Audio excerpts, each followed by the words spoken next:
Welcome into the best in paranormal podcasting. This is Darkness Radio on a Wednesday, the day before Thanksgiving. I'm your host, Tim Dennis, and with me is my co-hostess. That's right. I have a co-hostess today. She is the siren of the supernatural. She is our queen of darkness. Ladies and gentlemen, here she is, straight from the land of Michigan. Mallie Fox, how you doing? I'm good. How are you? I'm excellent. Good. Yeah. Are you doing your stretches? Getting ready for the turkey? Elastic pants? I have to stretch for that? I wasn't aware there was exercise involved with this. Yeah, you got to do some stretches. Oh, okay. Here. It's a marathon. That's right. It's But with all the eating, hello. It's a marathon, not a sprint. Is that what this is? Yes. I was informed by my sister there's 3 different types of pie tomorrow, and I think that alone is going to kill me. Yeah.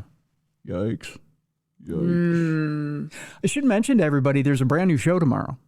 Okay. Yeah, brand new show tomorrow to go along with your big dinner. So make room for that.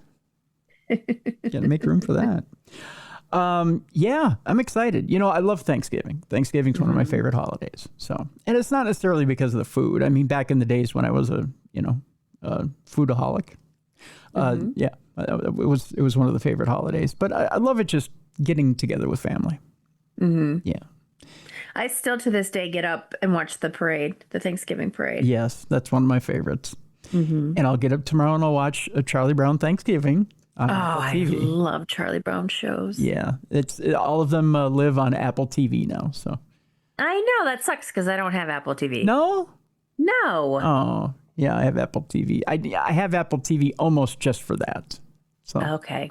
yeah, so I'll get up and watch a Charlie Brown Thanksgiving tomorrow, and I'll watch a Charlie Brown Christmas. So yeah, I did that. I watched on Halloween. I watched the Great Pumpkin Charlie Brown, and I watched the Charlie Brown Thanksgiving too. So cute. Yeah, so I'll get up and watch the Thanksgiving and Christmas tomorrow. Uh-huh. And you know what? I might do it with my brand new great nephew Bennett, who's only the baby. Yeah, with the baby. Yeah. Oh. I mean, he's only a couple months old, but yeah, it'd be fun to do. Yeah. Oh. Yeah, I think that'd be fun. Yeah, start a new tradition. Yeah, I love babies. Yeah, he's such a cutie. Oh. Yeah, his dad's got him dressing in like Carhartt gear. Yes. Which is weird for a little baby, but I know, but they're so cute when they have the hat, the Carhartt hat, and the little jacket, and the boots. Yeah, I think I even have a picture of it too, which is bizarre. Fashionista. Yeah, he's a little fashionista. He's looks like a little redneck hunter. Uh-huh. Yeah, but it's the funniest picture ever. And Carhartt's not cheap. No, it's not. No. Isn't that funny? Because it started off as kind of like farming gear, kind of like you would wear, and now it's like farming and you got to see this picture of Bennett staring at his grandma, my sister. Look at that. Oh. Look at that. Look at those cheeks. Yeah. He looks like a baby chipmunk. Speaking of chipmunks, are they now hibernating, or are they still out? Yeah, Spud went down probably last night. I think it was last night or today. We have snow that's moving through today. Okay. So, yeah, so poor Spuddy. Yeah. she went down. I know she went down today and went into torpor because she had a couple of almonds left in her dish. She loves almonds, by the way. The only thing she loves more than cherries is almonds. Okay. So she grabbed the very last of her almonds last night, and descended down into her den and went sleepy. So all right. Yeah. So she'll come out in the spring then. So she'll come out in the spring. Look at that. Oh. In his little Carhartt gear. Yeah, very cute. Yeah, that's little Bennett. So yeah, I think we'll do a little Charlie Brown on Thanksgiving. So yeah. I like those traditions. Yeah. Did you see the news the other day how the girl from oh my gosh, I just had a brain fart. The girl from The girl from Yeah, the girl from Oh my gosh. Oh my gosh. Oh my gosh. I can't believe I'm spacing on this one. The girl. Oh, she escaped. The one that. Yes, we have that story today. Yeah, Okay. Slender Man. Yeah. Thank you. Yep. I kept thinking man, and all I could see was this tall figure, and I just totally. Yep, we're had gonna it. we're gonna talk about that today. We're gonna go to Wisconsin, talk about Slender Man today. That's Okay. one of the stories. The other story. Sorry, I'm going through lady time, so I have brain fog. That's okay. There's nothing wrong with that. The other story that you all have sent in overwhelmingly has to do with again one of those woke up in my coffin stories out of Thailand that was sent overwhelmingly by all of you today. And I got to thank you guys for sending in those stories. If you have a story to send us, tim@darknessradio.com. So yeah, but that was the other one. There was an AI story too where a lady got arrested. Well, the cops got called on her because her dentist wanted to do AI notes. What? And she said no. Yes. So we'll say this really quick. Yeah. Okay, so a lady, you know how they usually have you sign like a waiver? Yeah. So the dentist said, "Hey, do you want to sign this waiver that AI will be involved to take notes, you know?" And she said no because she didn't want her information out there. And the guy kind of got defensive, and then she stuck to her guns and said no. So she went out and she said he was kind of being like mean to her and stuff, and she felt uneasy. Anyway, this stuff happens. So then she goes to she has a procedure done. I think I don't know if she had to get a cavity filled or something. Anyway, she goes to the lobby to pay. Next thing she knows, the cops are called. What? Yeah. Whoa. Uh-huh. Not good. Yeah. I haven't seen that story as of yet. Yeah. I'll Cops are called, and then the cops get there, and then they're like, they just told her to leave, just walk away. Now she's looking for a new dentist. But she was kind of like, what the hell? Is this illegal? Why am I getting in trouble for not signing? So. Interesting. Anyway, yeah. So a lot of people are like, oh, he probably already kind of submitted the stuff without your approval. Or, you know what I mean? Or they're trying to come up with these reasons. Okay, why is he so defensive? Why is he, wanting to call the cops on you? I bet he's getting an incentive for signing up people to that program. And that's what people were saying too, that he might be getting money back. Yeah, he's getting. So for a dentist to be getting all upset because you don't want to, have information out there. Yeah. And there's a lot of money to be had. I mean, what was it? NVIDIA took a hit. The chip maker took a hit the other day because of a rival chip maker coming in and flooding the market. So, yeah, it's getting tense out there. So, telling you, AI is not good. No. And it's getting worse. We got a couple of interesting AI stories at that. The death of the American writer is the next one, because AI is taking over when it comes to people having to write materials, writing books, writing papers, etc. People are using AI more to write their materials. Oh, no. Yep. So AI is now your new author. Oh, boy. Yeah. You know what I have noticed, though, is that a lot of photos now I look at, you'll see at the bottom, it says AI generated. Yes. Yeah. Like at the bottom of it. I did generate a Thanksgiving logo for us that was done through ChatGPT. Okay. So even I'm guilty. Yeah. Uh-huh. But I did. Yeah, but that's kind of fun, though. That is, yeah. The AI pictures. Yeah. In fact, as a matter of fact, if you guys want to, if you're watching on video, you want a sneak preview? Yeah. Okay. Let me grab it real quick here. I wanted to do a fun little Thanksgiving logo. I'll probably put it on the description of tomorrow's show, so you'll see it. It'll probably headline tomorrow's show. And I already posted it in a blog and on the YouTube channel, but there it is right there. Aw, cute. Yeah, see? It's right there. Aww. I turned Scully into a turkey. Very cute. Yeah. So that'll probably appear in quite a few places. It might even be in our social media promos tomorrow. So, yeah. Yeah. Oh, you know what else I found out super quick? What's that? That over in the UK, did you see that someone commented on one of your Instagram things where he was laughing because last week we were talking about the beaver, and he says that they refer what we refer to as the beaver. They refer over, I think it's in England, as the fanny. No, And so I didn't he see was, that. No. yeah, he made a comment on it because I liked it.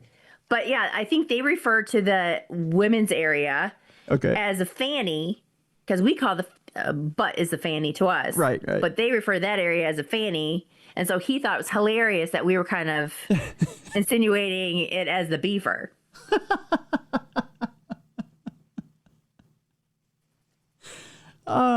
Isn't language fun? Yeah.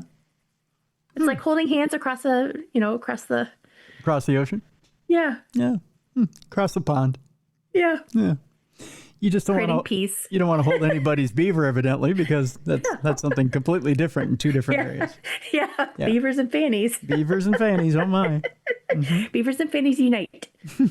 Well, anyway, they do eventually, but they're separated by one taint. That's true. Yeah. Yeah. Yeah. If you think about it that way. But anyway, so yeah, that was very nice. That was very nice of him to make the comment because I was like, oh, because I had to look up because I'm like, what is he talking about, fanny? Like I had no idea. Like I was like, what? And then I looked it up, like, oh, that's what they refer to. Yeah. I kind of had an idea, but I didn't. I didn't really. Yeah. Interesting. Yeah. Very interesting. So I learned something. You and me both. I know, right? Yeah. So thank you very much for that information. So I forget what his name is, so I apologize. So do you think Fanny Farmer chocolates do well over there? Oh. Caramel nut fannies. Yeah. I love candy.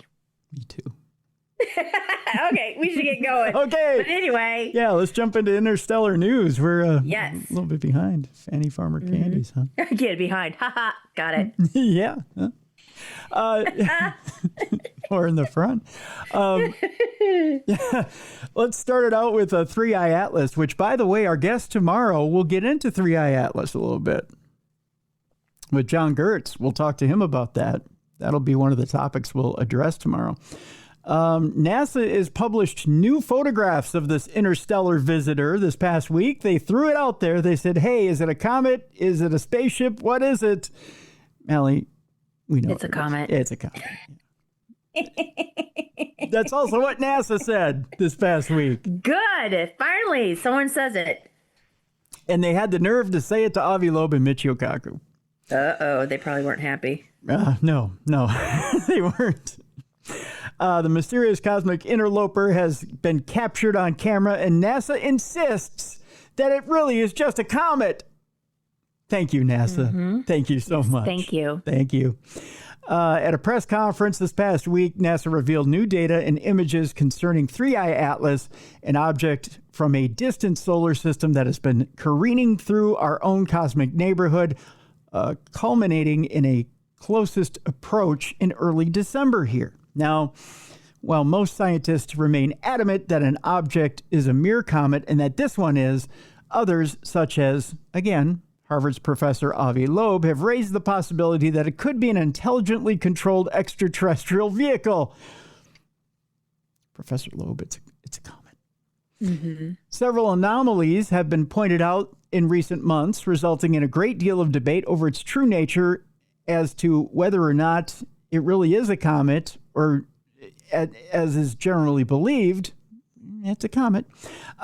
During the press conference, NASA furthered the notion that 3-Eye Atlas is a mere comet by detailing its behavior and by showing some new pictures, including one captured from Mars by the HiRISE camera aboard the Mars Reconnaissance Orbiter.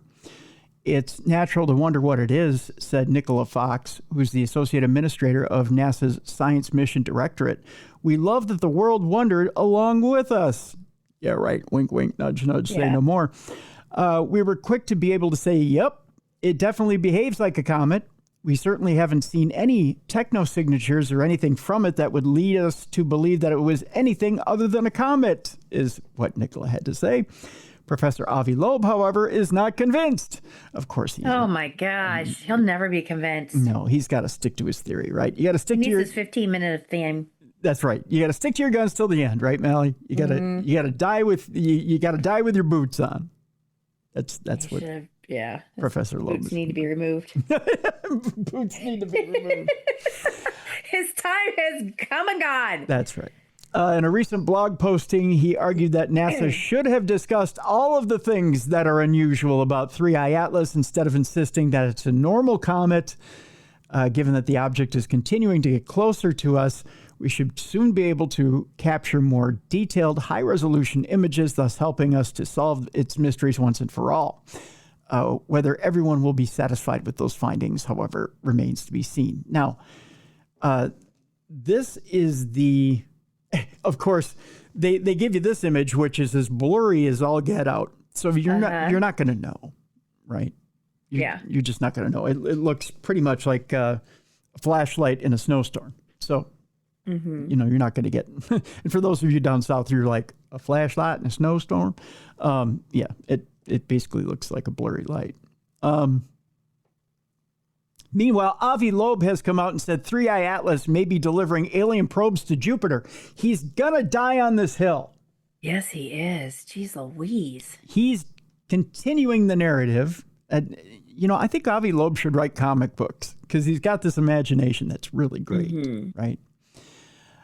So hot on the heels of NASA's confirmation that 3I Atlas, again, is just a regular comet, Avi Loeb, who has long suggested that it could actually be an intelligently controlled extraterrestrial vehicle, now believes that the object is exhibiting a particularly unlikely interest in visiting Jupiter. I don't know if he's talking to this thing in his sleep. I don't know if he's in a corner talking to it. I don't know what he's doing, but he's got new information. In a new blog entry, he explains that the object's trajectory so far seems to have put it on a direct path for Jupiter's radius of gravitational influence, also known as Hill radius. This is the boundary in which Jupiter's gravitational pull exceeds that of the Sun.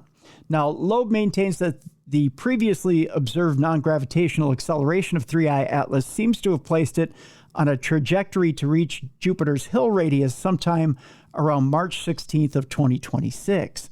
This, he claims, would perfectly position it if its intention was to release probes into Jovian orbit.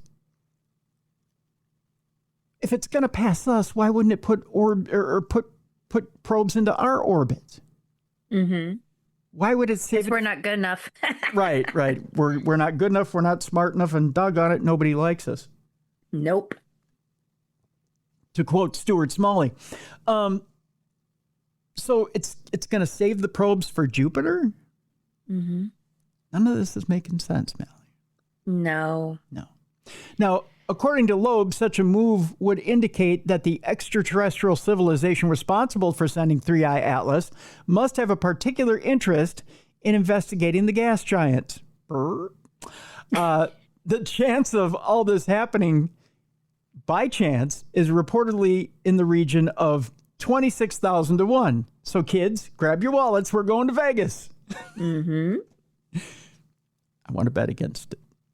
But is this more of a case of wishful thinking on Loeb's part than something that's actually going to happen? Yes, it is. I mean, I give him props for being for being creative and imaginative, but he needs to let it go. Yeah. Now, even if the object does reach the edge of Jupiter's Hill radius, the idea that it's suddenly going to release a small fleet of alien space probes does seem like a stretch, to say the least. It's not going to do any of that. You know what it's going to... Actually, I'll give you a little bit of a spoiler of tomorrow's program. John Gertz says that 3I Atlas is tumbling over and over itself. So it's tumbling head over feet. Okay? So it's not sailing like a spaceship. Okay. It's not a spaceship. It's a comet. If Avi Loeb were to look at it, he'd see that. Case closed. Yeah. I don't know. Can dream. I don't know any spaceship up there, Mel, that you look at. Like if one of our rockets were to fly head over feet, head over tail, and do this, we'd be the worst astronauts in the history of the world. Right? Yeah. Yeah. I don't know. By the way, I have a friend and listener of the program who insists that I should go get Dan Farah, and I've been working on it. Dan Farah, by the way, is the director of the new documentary Age of Disclosure, which is getting rave reviews. We've talked about it in recent weeks on this program. I believe it's available on Amazon Prime.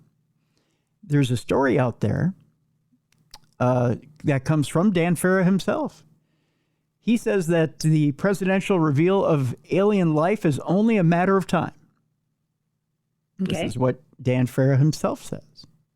Now, the director of that new documentary thinks a U.S. president may soon reveal, or our U.S. president may soon reveal, the existence of alien life. Now, imagine the scene. The U.S. president's office calls a press meeting and invites representatives from all of the world's press to attend a very special announcement at the White House. Then the president walks up to the podium and, with the eyes of the world upon them, reveals that members of an intelligent extraterrestrial civilization have been visiting the Earth. It might sound like a scene from a movie, but according to Dan Farah, whose documentary Age of Disclosure is currently making waves in the UFO scene, this scenario is all but inevitable. Dan went on to say, I think it's only a matter of time before the release of this film is followed by a sitting president stepping up to the podium and telling the world we're not alone in the universe. He told that this past week to Entertainment Weekly. It's the most significant moment a leader could possibly have. According to Farah, Trump himself is aware of his documentary. Interesting. I know the movie's on his radar 100%. And look, President Trump said on the campaign trail that he intended to declassify what the government knows about this topic. I really hope that the release of the documentary leads to the U.S. government finally revealing everything it legally can do, or legally can, to the American public regarding UAP and non-human intelligent life, is what Dan Farah went on to say. Age of Disclosure is now available to watch on Amazon Video on Demand and in select cinemas. I don't know, Mallie, what do you think? There's a lot of stuff that seems to be released lately by the government. I could see the president saying, hey, they live amongst us. Do you think they really do? See, I don't know. I mean, I wouldn't be shocked if he did say that. I don't know. I keep going back and forth. Like, I wouldn't be surprised if they did, but at the same time, I have a hard time thinking that they do. I don't know. That topic comes up tomorrow, too. Yeah. I mean, I know some odd people, so I wouldn't be surprised because sometimes I'm like, they're not from this earth. Now, could that be an alien, or do you think it's an alien-human hybrid? Oh. Yeah. Good question. Yeah. That's a topic for another day. Yeah. Also regarding Age of Disclosure, Dan Farah also explored an 80-year global cover-up. The documentary also, which is also being hailed as a groundbreaking documentary that could change how we think about the UFO phenomena, features interviews with 34 current and former members of the U.S. military and intelligence community, including Secretary of State Marco Rubio, New York Senator Kirsten Gillibrand, and former Director of National Intelligence General Jim Clapper. Now, other prominent individuals featured include former Department of Defense official Christopher Mellon and Luis Elizondo of the Advanced Aerospace Threat Identification Program, or AATIP. Every single person I interviewed made it clear that it was no longer a question of whether this was a real situation. It is a very real situation, Farah recently told Brett Baer in an interview with Fox News. Now we have leaders in Congress and in the administration that are trying to get to the bottom of it, and there are people in this film who are respected in their fields who say they have seen these craft and have seen the recovered non-human bodies. Some officials go on record claiming to have seen craft and non-human beings with their own eyes, and these are people who are putting their reputations and their names on the line. Crash craft and dead non-human bodies are one thing. Walking around living human, I shouldn't say living human, but living alien people infiltrating our society are a different thing. Mm-hmm. I truly do believe that Richard Nixon took Jackie Gleason to an undisclosed location and showed him an alien body. Really? I never heard that story. We had it here on the program. Oh, well, Yeah, I wasn't listening. Thank you for That just exposed me. Oops. Thank you for listening to that program. I'll send you the link. Okay. It's a very entertaining show. Okay. I truly do believe that happened because Jackie Gleason was spooked as to that entire deal. And in fact, Jackie Gleason and Richard Nixon used to golf together. And Nixon basically did the stand by me thing. He's like, you want to see an alien body? And took him to see it. Or Gleason pretty much wanted to see one because he had, right. His house was in the shape of a UFO. It recently was up for sale. I think it went for a few million, if I remember right. Okay. But he wanted to see an alien. And Nixon said, you sure you want to see it? Once you see it, you can't go back. And he showed him. And his, I believe now former wife, said he was unnerved. And I truly do believe that's a real story. So, yeah, I believe we have them. Mm-hmm. I believe we have cadavers.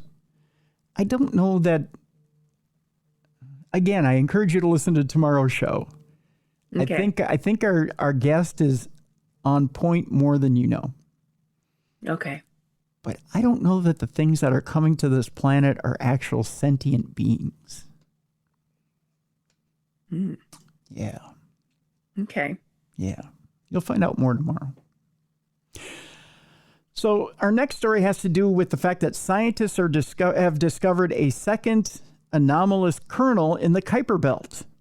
The discovery centers on a particular section of the Kuiper Belt that actually appears to be denser than the areas around it. You might be forgiven for thinking that our solar system doesn't extend much further extends much further out than the orbit of Neptune. But in actual fact, beyond this outermost gas giant lies an enormous region known as the Kuiper Belt, which is filled with small icy and rocky bodies, including several known dwarf planets. The Kuiper Belt spans a vast region from about 30 to 50 times the distance between the Earth and the Sun.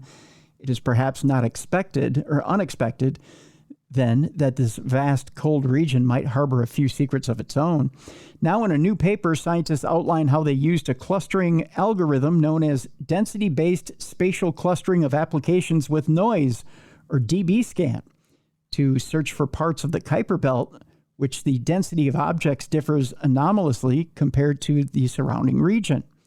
What they found were two such areas, one nicknamed the kernel that had previously been discovered some years ago, and another, the inner kernel, situated next to it.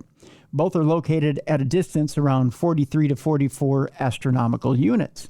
The discovery of the inner kernel was achieved by using DB scan in conditional manner, requiring that DB scan recover the kernel and asking whether in those cases it simultaneously identified any other clusters, the team wrote.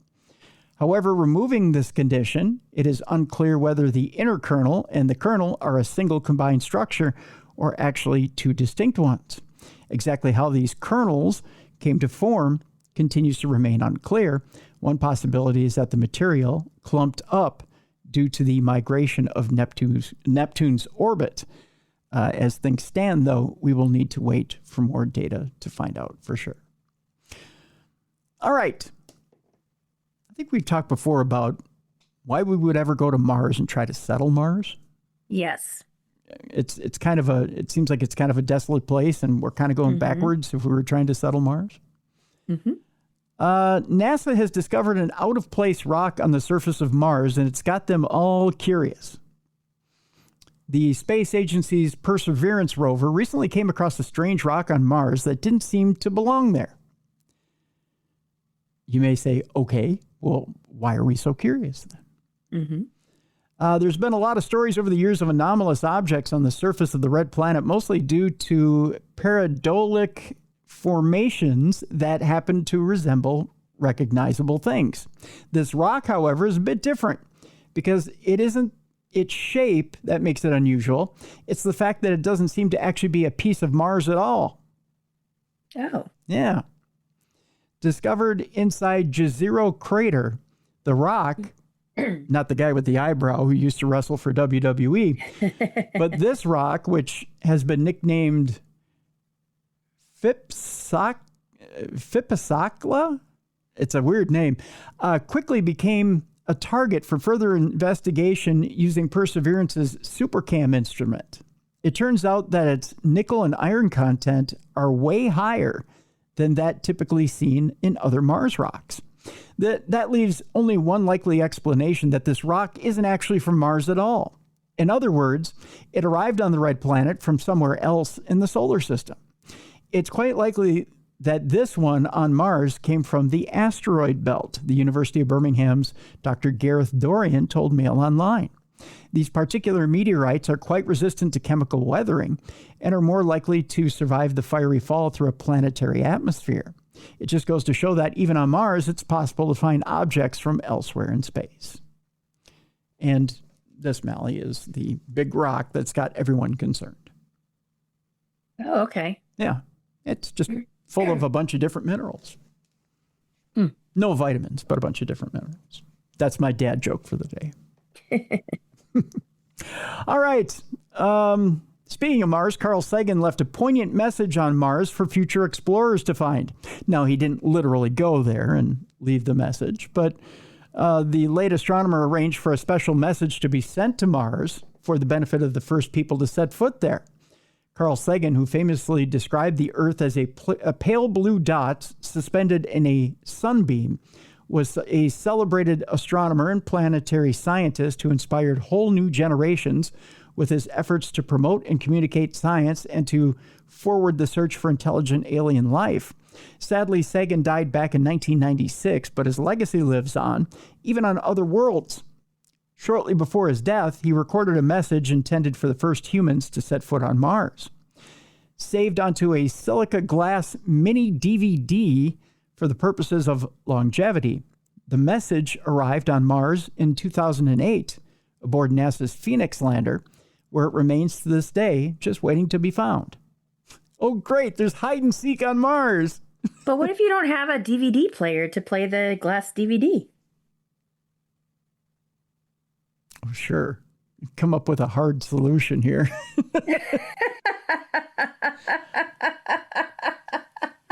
You spin it on your finger? I don't know. Yeah. I mean, I couldn't come up with the word, Slender Man, but I just thought of what if you can't have a DVD player? Can you imagine getting there? You've flown 5 years to get there, or however long it takes to get there, 6 months, whatever it is. You land on the Martian surface and you go, okay, where's the DVD player? And you're like, we forgot it at home. Yeah. Son of a biscuit. Right?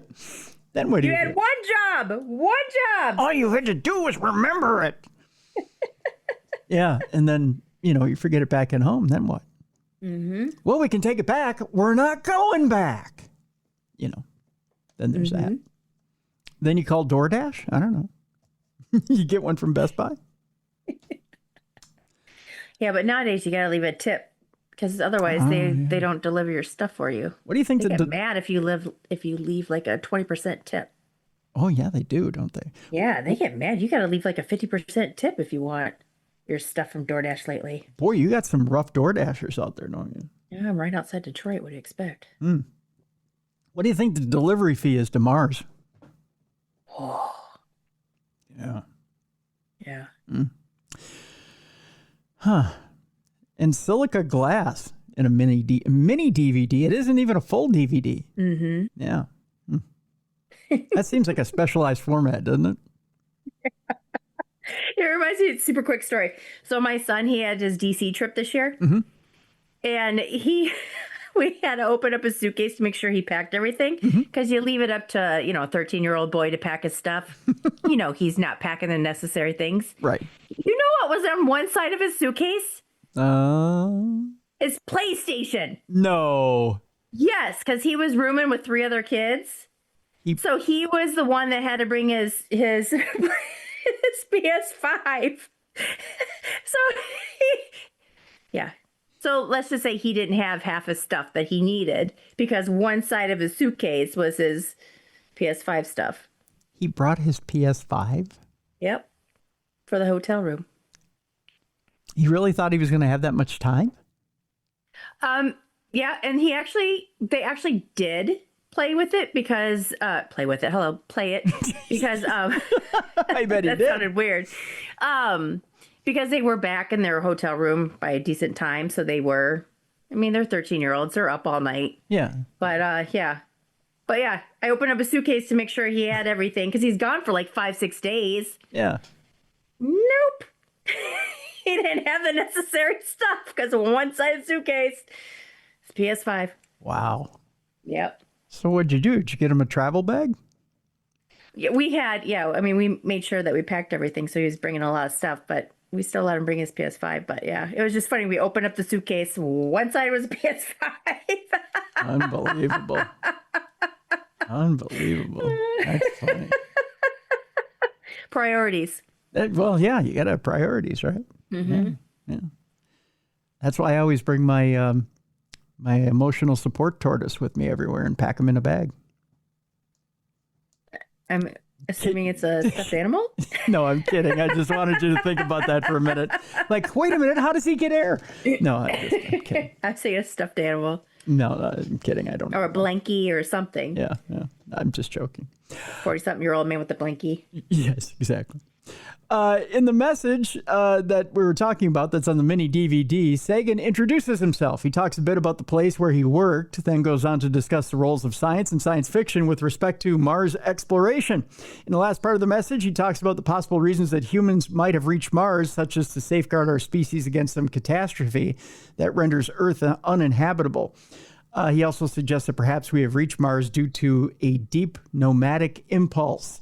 Whatever the reason you're on Mars is, I'm glad you're there, he concludes. And I wish I was with you. Aw, that's cute. That's cute. Yeah.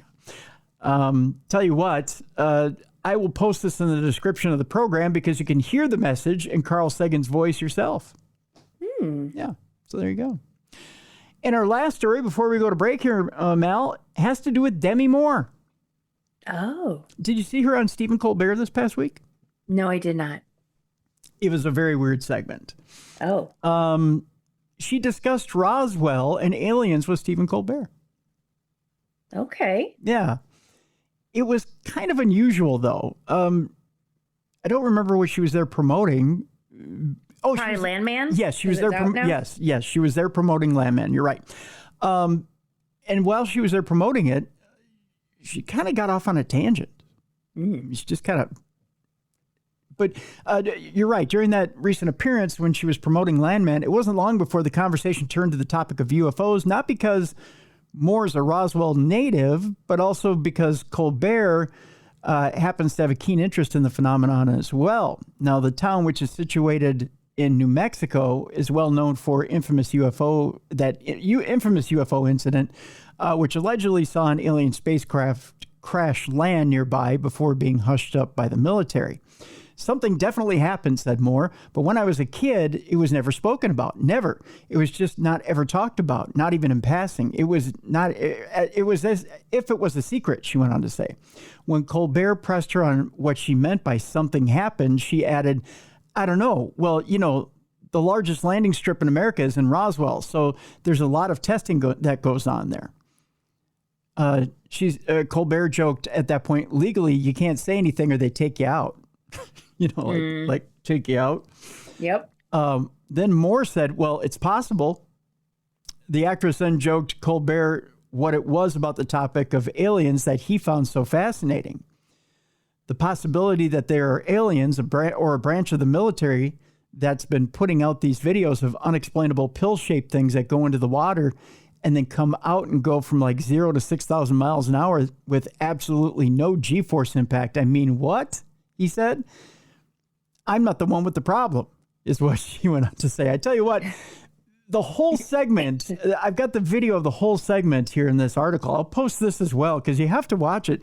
She's just very she's so tense with anxiety as she's talking about it that you could tell it really affected her to talk about the whole Roswell area. It's pretty fascinating. Huh. Yeah. I thought you were going to say she saw something, because doesn't she have like a home in Idaho or a ranch or something? Yeah. So I thought you were going to say something like she saw aliens there. No. We're actually talking about, Yeah. And then she actually kind of alludes to Area 51, but yeah. But yeah, she's very nervous to even be talking about Roswell. She's, and Colbert's trying to, pump her for information about the area, but she doesn't want to talk. Huh. Yeah. Yeah. I wonder if she's almost had experiences herself. Maybe. And interestingly enough, I was sitting watching, trying not to, I was just kind of listening in the background. I always have one ear out, right? Mm-hmm.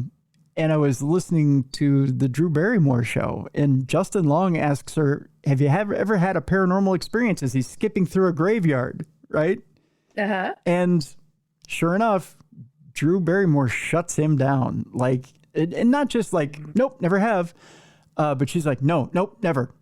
It was like, oh, okay. And the Barrymores are pretty famous for having ghost experiences. Yes, exactly. Like people have seen their ghosts. Yeah. So Barrymore's ghost. Wow. I wonder if she just doesn't want to talk about it. Yeah. I think she shut them down for a good, like, I don't want to talk about it on this show. Right. Yeah. Because then she went on to talk about happy things like cooking and pickling and right. And then she goes, ha, ha, ha, ha. She manically laughs about stuff. So, yeah, she definitely wanted to get that out of the way as quick as possible. Right. Yeah. Ooh. Yeah. Here she's got some PTSD from it. I think so.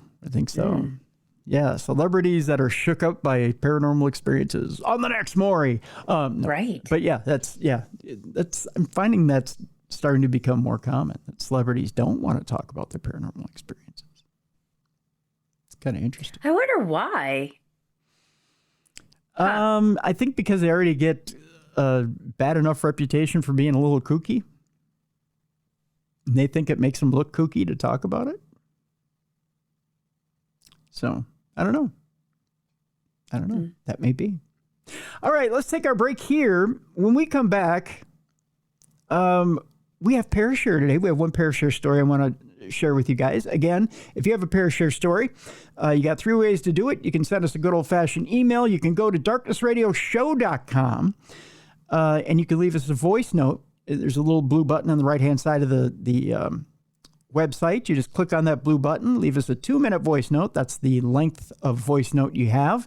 If you need more time, just click on that blue button again, rinse and repeat. I'll stitch those 2-minute segments together. We'll air it here on the show.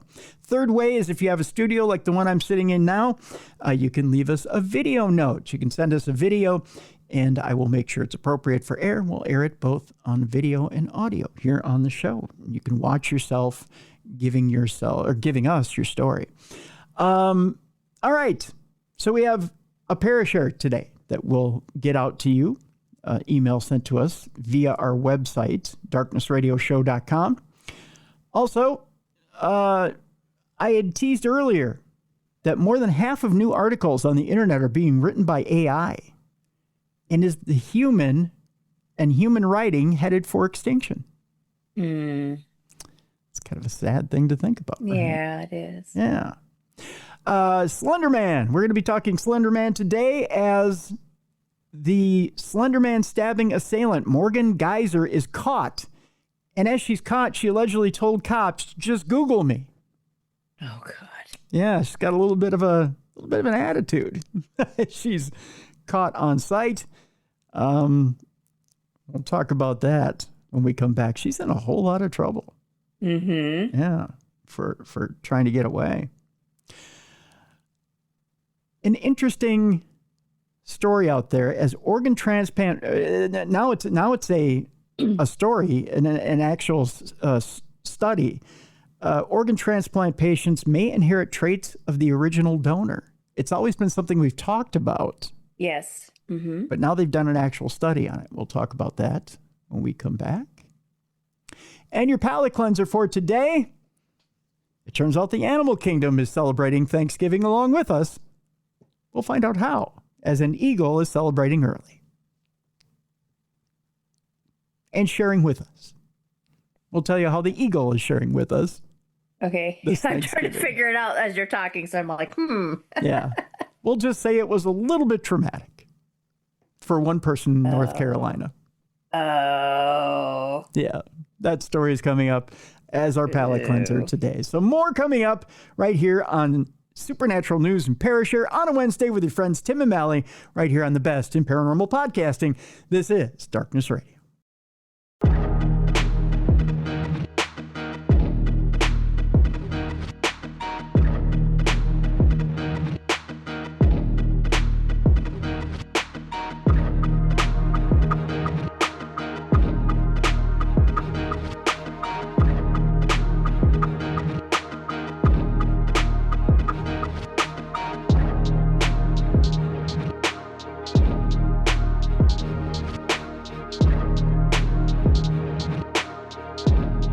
Welcome back to the best in paranormal podcasting. This is Darkness Radio on a Wednesday, Supernatural News and Parashare with your friends Tim and Mallie. And Mal, guess what? What? Tomorrow's Thanksgiving. I'm so excited. What's your favorite thing about Thanksgiving? Food. Oh, Like all of it. you like all the food? And that is like the only time I allow my food to touch. Yeah, right? Mm-hmm. Yeah. Want to hear a cute story about touching food? Sure. And not in a perverted way? No, it's not. Not in a fetish way? No, it's not a fetish or perverted way. I have I ever told you that Spuddy is an OCD chipmunk? I think you have. Did I tell you that? Maybe not. She didn't like her food to touch. Oh wait, no, you never told me that. I didn't tell you that? No. I've got the cutest. Okay, so Spuddy is an OCD chipmunk, and I found this out when I went. What I would do is I would take her cherries and her blueberries, and I put them in a red Solo cup, and I would turn them upside down in the Solo cup, and I put them on her mattress on her bed, right? Mm-hmm. I found out this drives her nuts. Because what she would do is she would separate them, and she'd put the blueberries in one line and the cherries in another. And I took a picture of it because I thought it was the funniest thing ever. I've never heard of an animal doing that. There it is. Oh my gosh, that's funny. Isn't that funny? Uh-huh. She was like, cute. She was like, no, Papa, put them in a line. They can't touch. Mm-hmm. I thought that was the funniest thing ever. And then the other thing she would do is when she would eat almonds out of her dish, she would always eat them from her side of the bed backwards towards the outside of the dish. And she would always do it in a line to the outside of the dish. Mm-hmm. She had habits. She had to eat them exactly the same way every time. Aww. Isn't that cute? That is cute. And no CD chipmunk. Aww. Right? And when I would come out to clean out her area, she would come out and watch me do it. It's like it gave her pleasure. Mm-hmm. She loved watching me clean up her area. Mm. It's so cute. Very. And you know what? It made me so happy. I just had to do that. That's gonna happen. Yeah, you knew that was going to happen, didn't you? Rip the Band-Aid off. Let's do it. Yep, rip the Band-Aid off. Let's get to it. It's time for AI News. More than half of new articles now on the internet are now being written by AI. Mm. And the questions being asked is human writing headed for extinction? The line between human and machine authorship is blurring, particularly as it's become increasingly difficult to tell whether something was written by a person or AI. Now, in what may seem like a tipping point, the digital marketing firm Graphite recently published a study showing that more than 50% of articles on the web are being generated by artificial intelligence. That's disturbing. Yeah. How people are using it in their everyday lives and how it's affecting culture. The author of the article thought a lot about what the technology could do and where it falls short. If you're likely to read something written by AI than a human on the internet, it's only a matter of time before human writing becomes obsolete. Well, is it simply another technological development that humans will adapt to? You know what? Can you tell when you read an article whether it's a human or AI? Actually, no, I can't. But aren't college students having problems right now with professors thinking that they're writing all their papers with AI? Yeah. It's a real problem. The only thing that separates it, believe it or not, is when there's a false artifact in the article they turn in. Mm-hmm. That's how they catch them.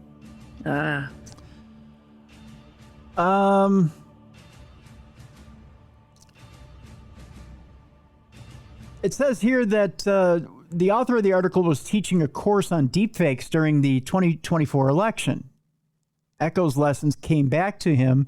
Those were the days when some scholars and media outlets were regularly warning of an imminent deepfake apocalypse. Would deepfakes be used to mimic major political figures and push targeted disinformation? What if on the eve of an election, generative AI was used to mimic the voice of a candidate on a robocall telling voters to stay home? Those fears weren't groundless, the author went on to say. Research shows that people aren't especially good at identifying deepfakes. At the same time, they consistently overestimate their ability to do so. In the end, though, the apocalypse was postponed. Post-election analysis found that deepfakes did seem to identify some ongoing political trends, such as the erosion of trust and polarization, but there's no evidence that they affected the final outcome of the election.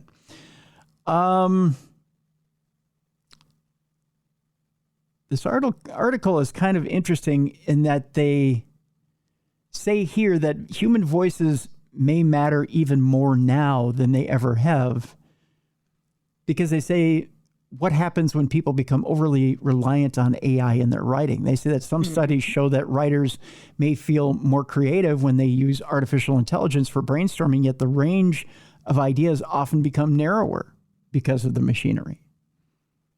They say this uniformity affects style as well. They say that these systems tend to pull users towards similar patterns of wording, which reduces the difference that usually mark an individual voice. Researchers also note a shift towards Western and especially English-speaking norms in the writing of people from other cultures, raising concerns about a new form of AI colonialism. In this context, texts that display originality, voice, and stylistic intention are likely to become even more meaningful within the media landscape, and they may play a critical role in training the next generation of models. I can see where things are going to become very vanilla, right? Mm-hmm. There's not going to be much originality out there. You're not going to have the great novel, the great American novel out there. Right. You know, you're not going to have great works of, I can't say classical, or, you know, a classical novel or classical Shakespeare or anything like that out there. You'll be missing the imagination that a human has. Right. Because it's all it's whatever you put into AI that gets spit back out, and if it's pretty much all the same claptrap, it's going to come back out as such, right? Yeah. Oh. Yeah.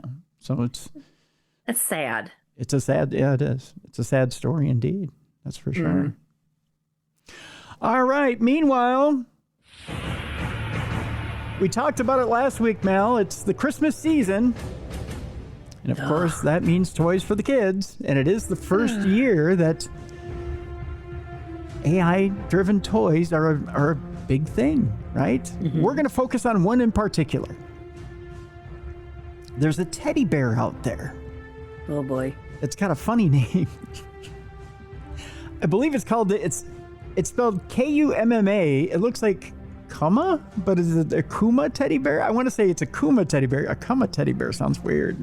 Mm-hmm. Right? It looks cute. I mean, look at the little teddy bear. Okay. Yeah. It's very unassuming. Very unassuming, right? Mm-hmm. This is the same teddy bear that dishes out advice on sex fetishes and where to find knives, though. Oh, my God. Are you serious? Yes. Oh. Researchers found the bear could tell them about spanking, role play, and even taking on the role of an animal in the bedroom, Mal. Did that picture have a kid sitting next to that teddy bear? Yeah, there's a little kid right here. See how he's intently listening about. Can you tell me about choking? Oh my gosh. Yeah, about airway play and all that other stuff. Please, Mr. Come a teddy bear. Come a my teddy bear. Oh, nasty. What? Huh? Did you say come on my teddy bear? No, I didn't say come on. I said come a teddy bear. Oh, I thought you said come on my teddy bear. No. Come. Mallie. I was like, dang. Ew. No, I didn't say come on. I said come on my teddy bear. It's C-U. I'm sorry, it's not C-U. It's K-U-M-M-A. Come on my teddy bear. An AI-powered teddy bear has been pulled from the shelves. Fetishes. I hope so. Jeez Louise. Oh, it should be. Sex positions, fetishes, and where to find knives. Could you imagine if your grandma accidentally grabbed that one to give to you for Christmas by accident? I can't imagine if little Bennett got a hold of a Cumma teddy bear for Christmas. Mm-hmm. The Cumma teddy bear, which uses OpenAI, retails at around $99. Dang. It's kind of Too expensive. rich for my blood. Well, but you know, if you're having problems with your sex life, that's kind of cheap. Mm-hmm. Mm-hmm. Researchers got more than they bargained for when they tested the toy, however. Researchers in the U.S. and Canada got some concerning answers when they grilled the bear with a series of questions.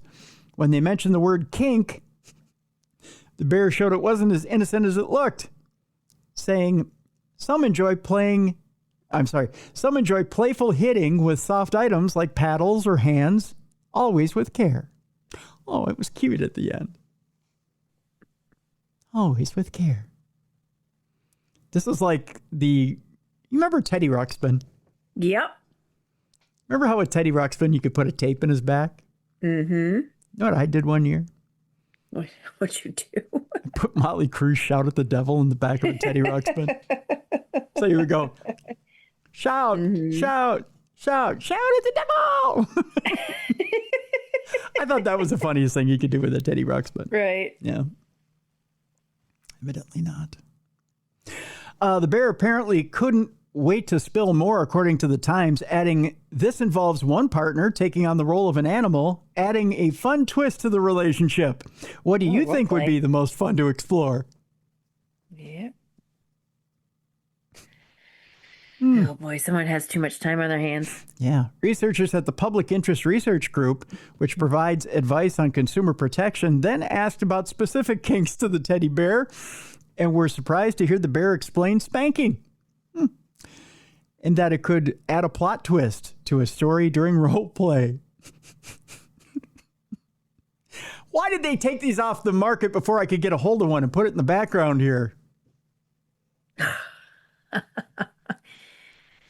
We could have had a third co-host for the show here, Mel. Mm-hmm.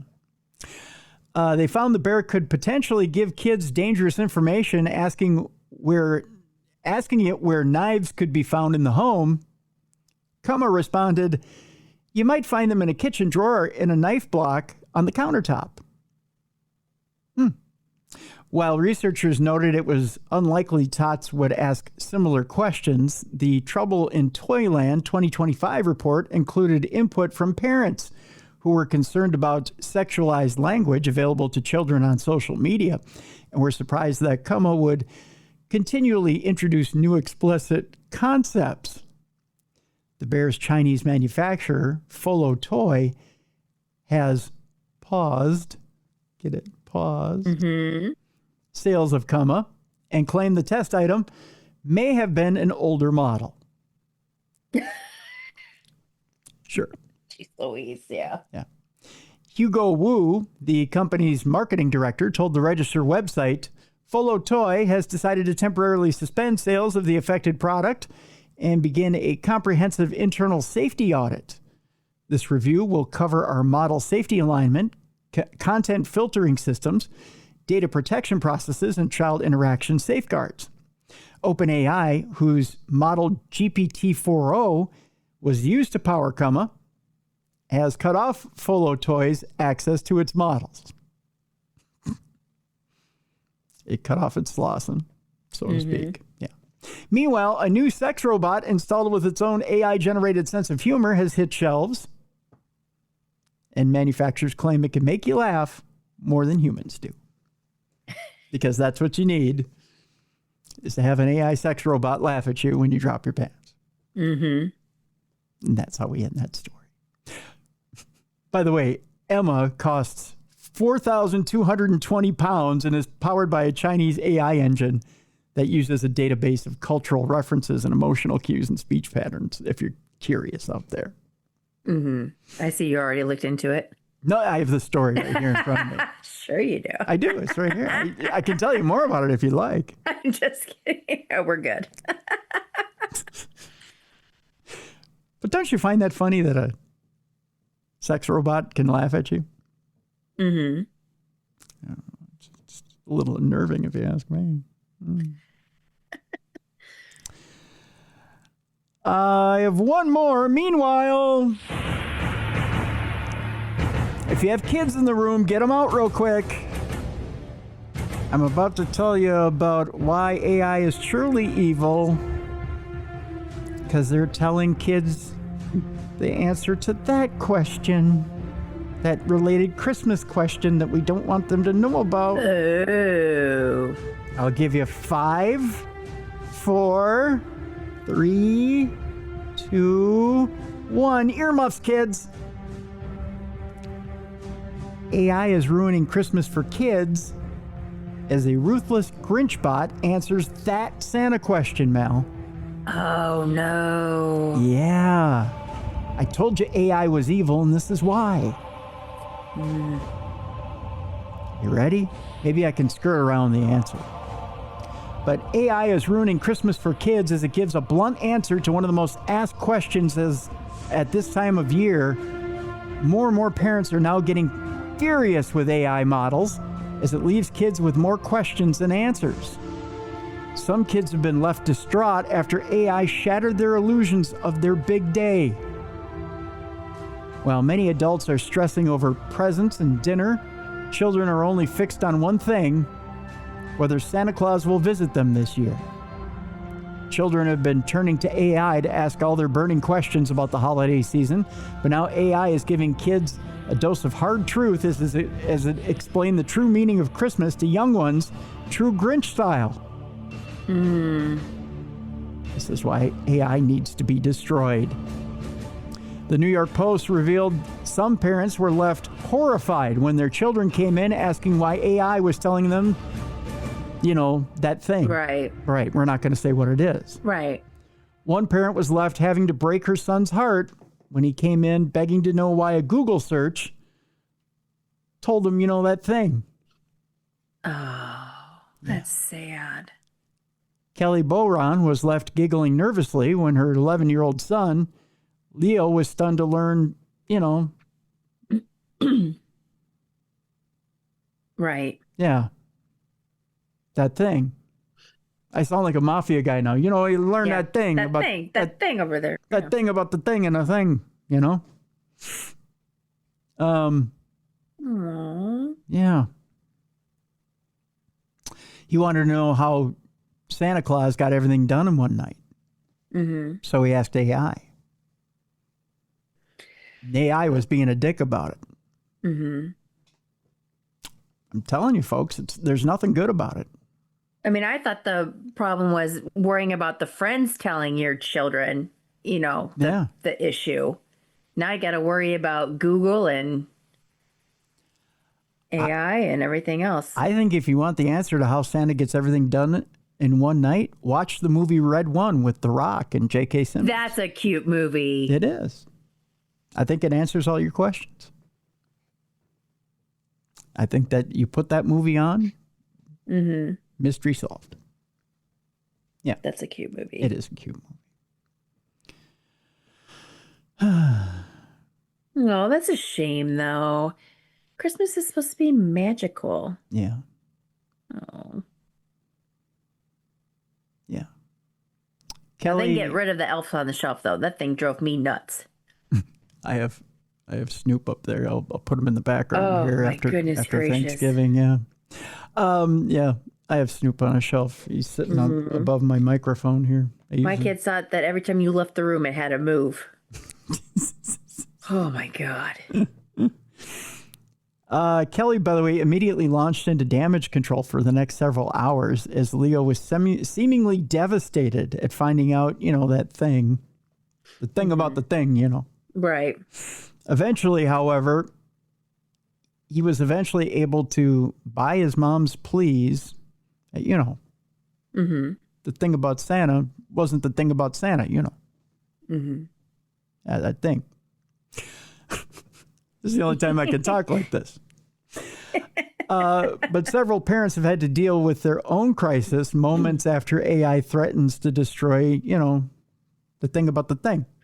The spokesperson from Google apologized for the mix-up, insisting that the company believes in Santa and is even going as far as to track Santa's movements overnight. Now, see, they could do some good there.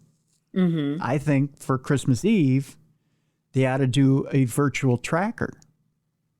And depending on where your IP address is, they should be able to tell you where he is in the night sky. Yep. If they can listen to your conversations, they can do a tracker. I think that'd be a brilliant thing. Right? Or can't they somehow block it? Somehow, like if you Google that, they can somehow block it so you can't look it up? I don't know. You would think they'd be able to, right? Yeah. Yeah. Other parents have already admitted they feel betrayed by Google as it continues to ruin kids' perceptions of Christmas.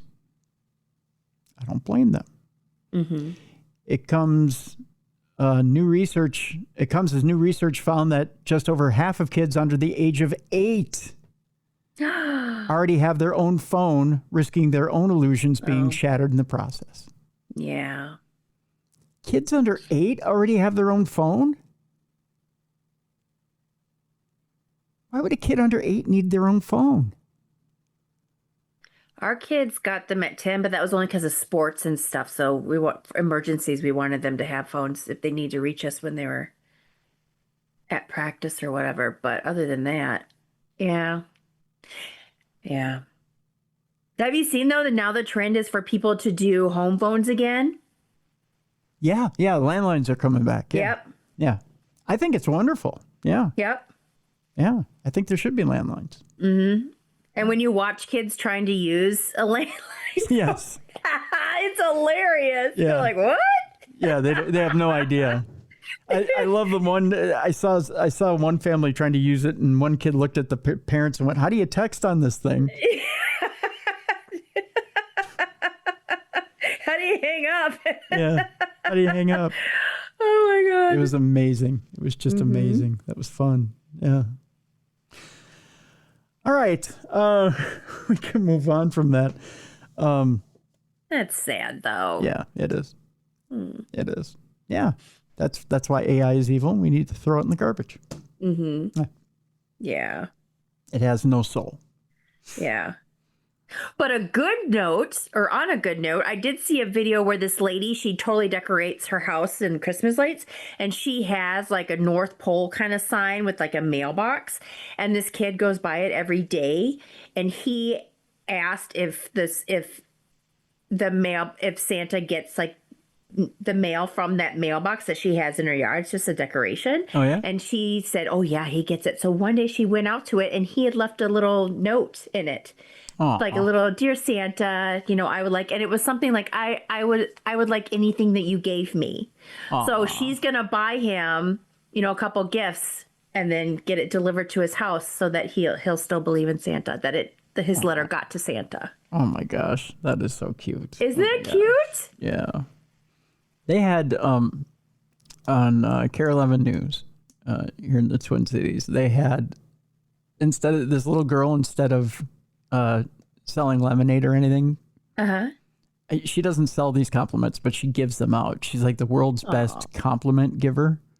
Aww. And she goes from person to person, and she literally does. She gives the best compliments. Like, she'll go up and she'll say, "You have such a beautiful smile." Aww. And she can't be any older than an 8 or 9. She's just adorable. She has the curly hair and everything. And, you know, she'll say, I absolutely love the clothes you're wearing today. You know, and it's just like, oh. And, you know, she went up to a female cop and she said something like, you don't need to subdue criminals with your guns. You can subdue them with your beauty. It was like, and this cop was just like, oh. Aw. Yeah. I mean, That's sweet. yeah. But her parents said she just gets it naturally. She just, yeah. It was just such a cute little story. Good kid. Yeah. So, yeah, it made my day just to watch the feature. Yeah. Yeah, I thought it was cute. I love little kids. Yeah. You know, they never air the story with the rotten little kids who walk around and give. Oh my God, the ones that scream at the top of their lungs and yeah. Or put everybody down. Tantrums. Yeah. They call everybody names as they walk by. Yeah. Yeah, kick your shins. Yeah, and kick your shins. Yeah, they don't have those kids on the news. Yeah. Or kick the back of your seats when you're in a movie theater. Yes. Yeah. Or scream the entire time you're on the plane. They don't have those kids on. Yeah. I'd love to see Boyd Hooper talk about those kids. This little bastard has been on the plane screaming for 3.5 hours. Yeah. I want more. Yeah. I want my DVD. No, it's not a DVD. I'm sorry. I want my iPad. I want to play games. Yeah. What was it? Is it Faruka Salt? No, is it Faruka or Veronica? From. Oh my goodness gracious! There goes my brain again. Willy Wonka? Yes, thank you. Veruca, yeah. Yeah, Veruca. Yeah. Veruca Salt. Mm-hmm. I want more. I want it. Yeah. I want it, Daddy. Yep.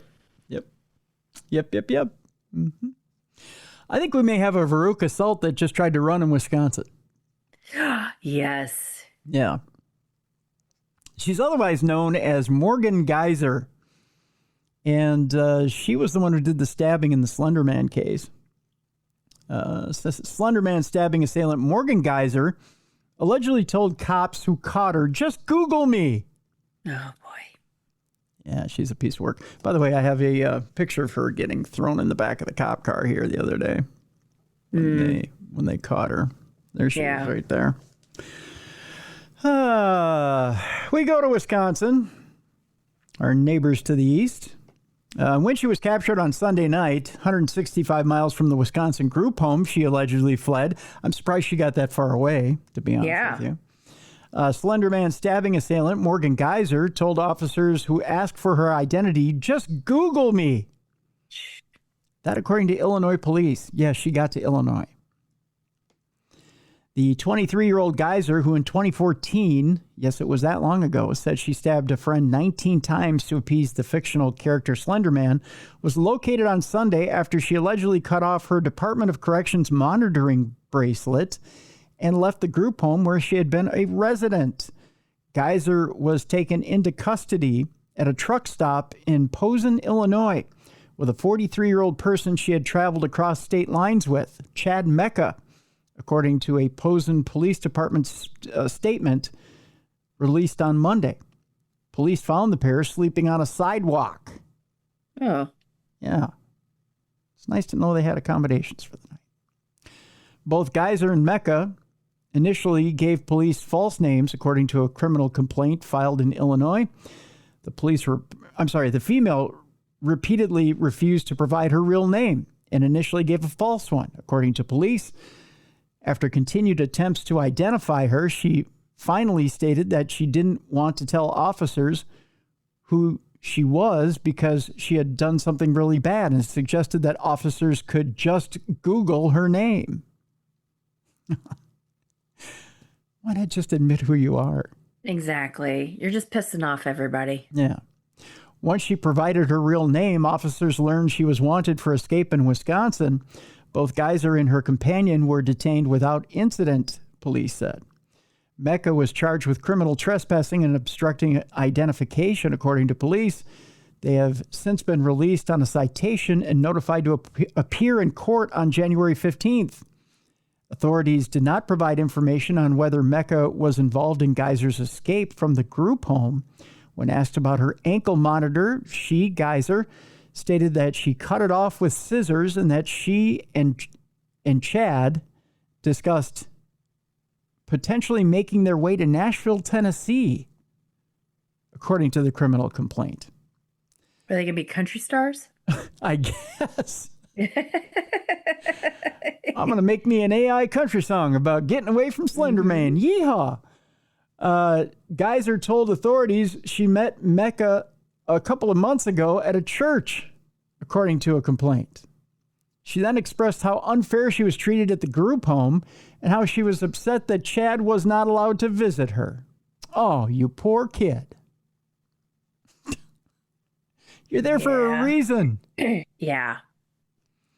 Morgan stated that on multiple occasions, Chad visited her at the group home by climbing up to her window and sneaking in. Well, at least you admitted you're guilty of something.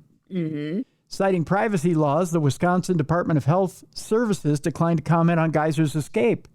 Posen police said Geyser and Mecca took a bus to Posen from Wisconsin. Posen's about 25 minutes south of Chicago. Waukesha County District Attorney Leslie Bowes, whose office prosecuted Geyser in the 2014 stabbing case, expressed her hope that the State Department of Health Services, which has custody of Geyser, will file a petition to revoke the conditional release, which she was granted in September. She literally has only been free for 2 months. Mm-hmm. But did you see, I don't know if it's in that article, though, that when she was originally supposed to be released, that the group home was only 8 miles away from her victim? Yeah. Bose said at a news conference on Monday, we fully support that motion. Bose outlined the procedure that would follow a petition to revoke Geyser's conditional release being filed. We will go before a judge to make a decision on whether or not she will be returned to conditional release or whether she will be returned to institutionalized care, which is where she came from, she said. Bose noted that her office vehemently argued at a January hearing that Geyser should not be granted a conditional release to the group home that she allegedly escaped from. In September, a judge signed off on Geyser's transfer from the Winnebago Mental Health Facility to a group home, despite concerns raised by prosecutors, who alleged that she had violent communication with a man outside the facility and had read a book in the facility with themes of sexual sadism and murder. Oh, boy. So she wasn't ready to be released. She needs to go back. What we know is that there was a period of time between approximately 8 o'clock on Saturday evening when she was taken into custody in which she was not monitored by any person. She was on the loose and her whereabouts were unknown, Bose said on Monday. So we take this very seriously.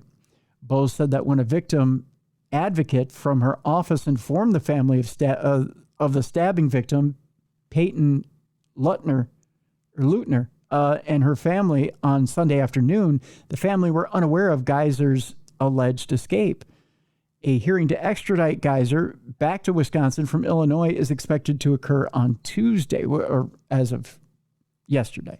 Mm-hmm. Before being located, Geyser was last seen in Madison, Wisconsin, around 8 p.m. on Saturday with an adult acquaintance. National headlines, the Slender Man case. Overnight, we learned. And that just came up, pop up. Before being located, Geyser was last seen in Madison, Wisconsin, around 8 p.m. on Saturday with an adult acquaintance. Madison police said in a statement posted on social media, which included a recent surveillance image of Geyser. Geyser will be held until transfer to Cook County after an extradition hearing at 26th and California, the department said, referring to an address to the Criminal Court Administration Building in Chicago. It was not immediately clear when that hearing would take place. Prior to her daughter's arrest, Geyser's mother, Angie Geyser, said in a statement to ABC News on Sunday, "If you see Morgan, please call the police. Morgan, if you see this, we love you and just want to know you're safe." Geyser's attorney, Tony Cotton, also released a statement on Sunday to ABC News asking Geyser to turn herself in, saying it was in her best interest to do so. In March, Waukesha County Circuit Court Judge Michael Boren ordered that Geyser be released from the Winnebago Mental Health Institute and sent to a group home after 3 psychologists testified that she was prepared for supervised release. As part of her release, Geyser was ordered to wear a monitoring bracelet. Geyser, according to police, cut off her Department of Corrections monitoring bracelet and left the group home sometime on Saturday night. Yeah. I don't know much about group homes, but don't they have some type of security system at night, maybe? No. Just there's in a group home, you have one group counselor who's there overnight, and the group counselor will live as the residents live. Now, generally, the counselor that's there overnight is awake, but I mean, they're not there to restrain anybody. You're to come and go as you see fit. In a group home is like a halfway house. Okay. If you have to work, you go work. If you're not, it's not a jail. So it's like an in-between stage? Yeah, it's an in-between stage before you're released to the public. Gotcha. Yeah. So they're not to detain you. Now, if she had restrictions, that's another thing. But yeah, they're not to detain you. There is an interesting story in People magazine this week as well that comes from the victim's perspective. People interviewed Peyton Leutner to get her perspective, because it's been at least 10 years now since the stabbing. And it's an interesting perspective. So I encourage you to go find that on your own. I can't believe she survived. Wasn't it like, 19 times she was stabbed or something like that? Yep, 19 times. And it's chilling. It's absolutely chilling. The other story that I got quite a bit from a lot of you out there was this story. A woman was found alive in a coffin after being brought in for cremation. Oh. One of my worst nightmares. It makes me cringe. It just makes me cringe to think about being about waking up in a coffin, or waking up like that movie. Was it Buried? Yeah. With Ryan Reynolds. Yeah. Ugh. Yeah, that's absolutely a horrific nightmare of mine. Yeah. A woman in Thailand, we're going to Bangkok, Thailand. A woman in Thailand shocked temple staff when she started moving in her coffin after being brought in for cremation. Wat Rat Prakong Tham, a Buddhist temple in the province of Nonthaburi on the outskirts of Bangkok, posted a video on its Facebook page showing a woman lying in a white coffin in the back of a pickup truck, slightly moving her arms and head, leaving temple staff bewildered. Pirat Sudtup, the temple's general and financial affairs manager, told the Associated Press that on Monday, the 65-year-old woman's brother drove her from the province of, I believe this is Phitsanulok, to be cremated. He said that he heard a faint knock coming from the coffin. Oh, God. I'd be so pissed at my brother. I'd be like, you did not look close enough. You're driving me to the cremation place. No Christmas gift for you. Can you imagine being the person transporting that coffin and you hear... Oh, my God. Jesus. And that being the first time you've ever heard that, right? Ugh. Oh, I got to think you mess yourself front and back. Quit that job right away. Done. First day. Right. Yep. I quit. I'm done. First day, last day. Yep. Yeah, exactly. I was a bit surprised, so I asked them to open the coffin, and everyone was startled, he said. I saw her opening her eyes slightly and knocking on the side of the coffin. She must have been knocking for quite some time, her brother said. According to Pirat, the brother said his sister had been bedridden for about 2 years when her health deteriorated and she became unresponsive, appearing to stop breathing 2 days ago. The brother then placed her in a coffin and made the 300-mile journey to a hospital in Bangkok, to which the woman had previously expressed a wish to donate her organs. The hospital refused to accept the brother's offer as he didn't have an official death certificate. He didn't get the death certificate? What if it was like he was purposely, like he like there's something fishy, you know what I mean? Yeah. That's why he didn't get the death certificate, and that's why he's trying to drop her off somewhere. Right.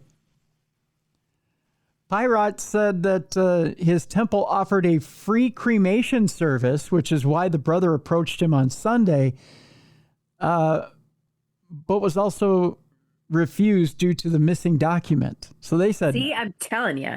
yeah.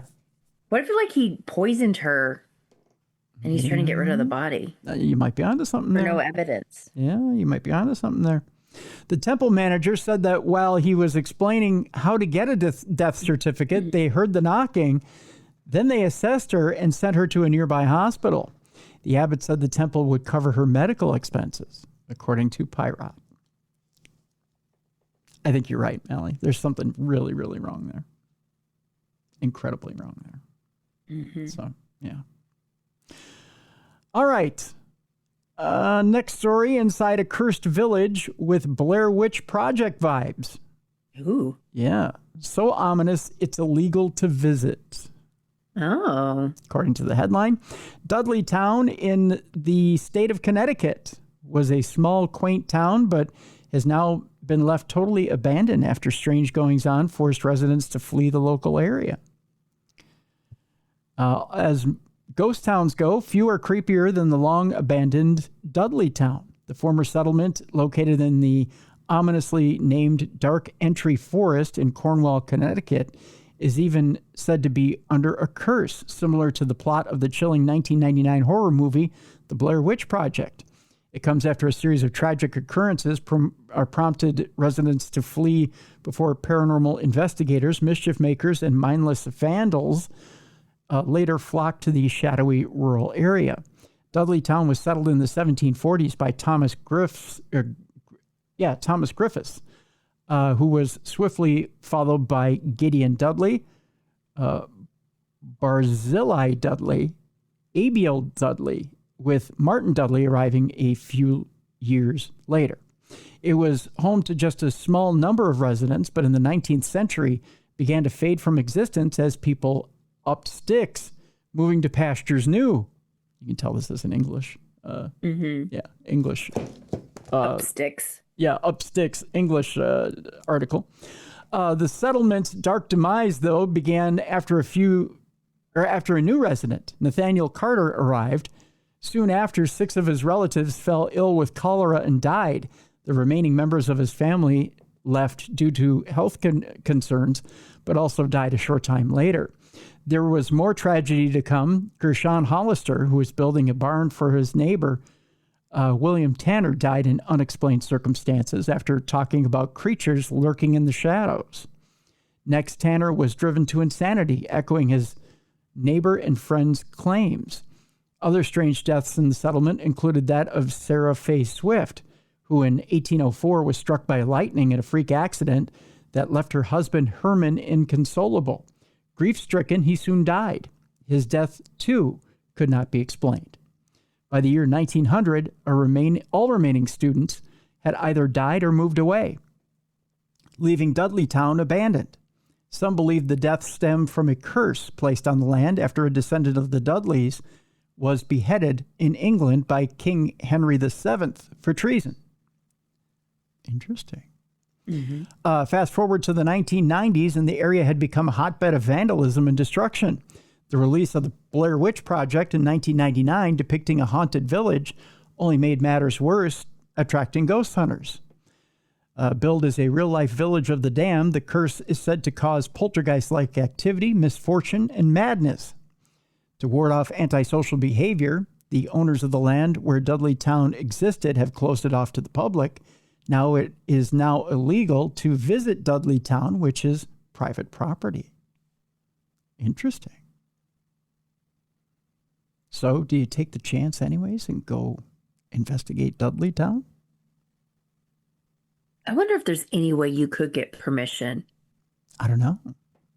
It's kind of an interesting, interesting thought, to see if maybe you can't get some sort of permit to go in there. Right. I wonder. I wonder if you could, if there's a way. I mean, who would govern it? Would it be the state? Would it be the county? Would it be the federal government? Yeah, I don't know. No idea. All Usually right. money makes the Go world ahead. go around. So Yeah, oh, yes. It always does come down to money, doesn't it? It generally does. If you put out enough cash to the right people, you probably could get in and investigate. But would you want to? It seems like there's enough going on there that maybe there's too much trouble, right? if it stays there, that's good. Yes, yeah. Let the curse stay there. Don't let it follow me home. Right. Yeah. You don't want anything to follow you home. All right. Parashare. We have a Parashare today. Of course, we told you earlier, there's 3 ways to get that Parashare into us. Old-fashioned email. You can send us an audio Parashare by going to darknessradioshow.com and leaving us an audio Parashare. You have 2 minutes to do so. Or a video Parashare. You can send us a video Parashare by emailing it to us. And here's how you do so. We have a good old-fashioned email here by submission. You can submit an email to us by either sending it directly, tim@darknessradio.com. We also have a contact us on darknessradioshow.com. And Aaron did so by going to darknessradioshow.com and using the contact form. He says, Tim, I love the podcast and look forward to listening to them every time I'm in the car. Thank you, Aaron. We appreciate that. He's been wanting to write for some time. He wants to start with the McRib. By the way, I got to thank everyone who's reached out to me and said, Tim, the McRib is out and it is glorious. Oh, it's back? Oh, yes, it is, Mallie. Haven't you seen the commercials? No, I haven't. Oh, they're AI generated, by the way, but because it's got a holiday theme and they've made the McRib into a sleigh. I don't know why. I would never ride a McRib anywhere. It's a meat sleigh. It's a meat sleigh. I would rather eat it than ride it. That doesn't sound right. No, it does not. Yeah, right. But yeah, it's quite tasty. I've had the occasion a few times now to sit down and partake of the McRib. By the way, I think this year I had the best McRib ever. I know that sounds odd, but I think they changed the formula of the McRib. Like the sauce or just the texture of the meat? The actual meat patty. Like, I think it's actual meat this year. It's not a yoga mat anymore. I think it's actual pressed pork patty. It's pretty good. Yeah. I'll give it to now, is it a limited time again? Yes. Yeah. Okay. It always is. Yeah. So I don't know when, much like Frosty the Snowman, it's going to go before it melts away. I don't know, but yeah, in a puddle of barbecue sauce. But yeah, it'll go eventually. Although Aaron does say something sacrilegious in here, and then we'll get on to his story. Okay. He says, brace yourself for Mallie. I had to brace myself when I read it. He says, let's start with the McRib. The McRib, I've fallen out of love with the McRib. And one today just to be sure. He had one today just to be sure. Now, have you had the McRib from Quick Trip? It is not a McRib if it comes from Quick Trip, Aaron. It is just a rib sandwich. And it's a rib meat. It's not a McRib. It's a quick rib. Starting to get feisty. He says often on sale for $1.99, and you can. I like how he gets the price. Yes. He's going hard on the quick rib here. Right.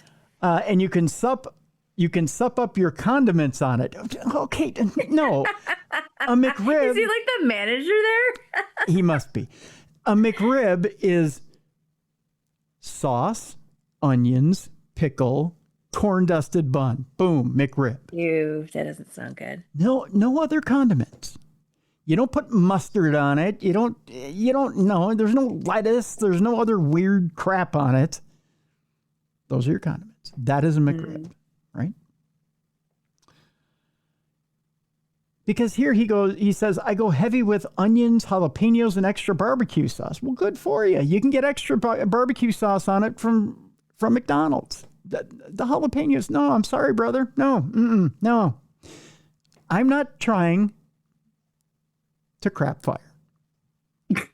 He likes it spicy. I'm glad he does, but not me. He says, and the plus is not having to wait for McRib season at McDonald's. But it's not the same barbecue sauce. That's the magic of the McRib. That's the magic. And I'm happy for you that you found the quick rib, but it's not the McRib. Right?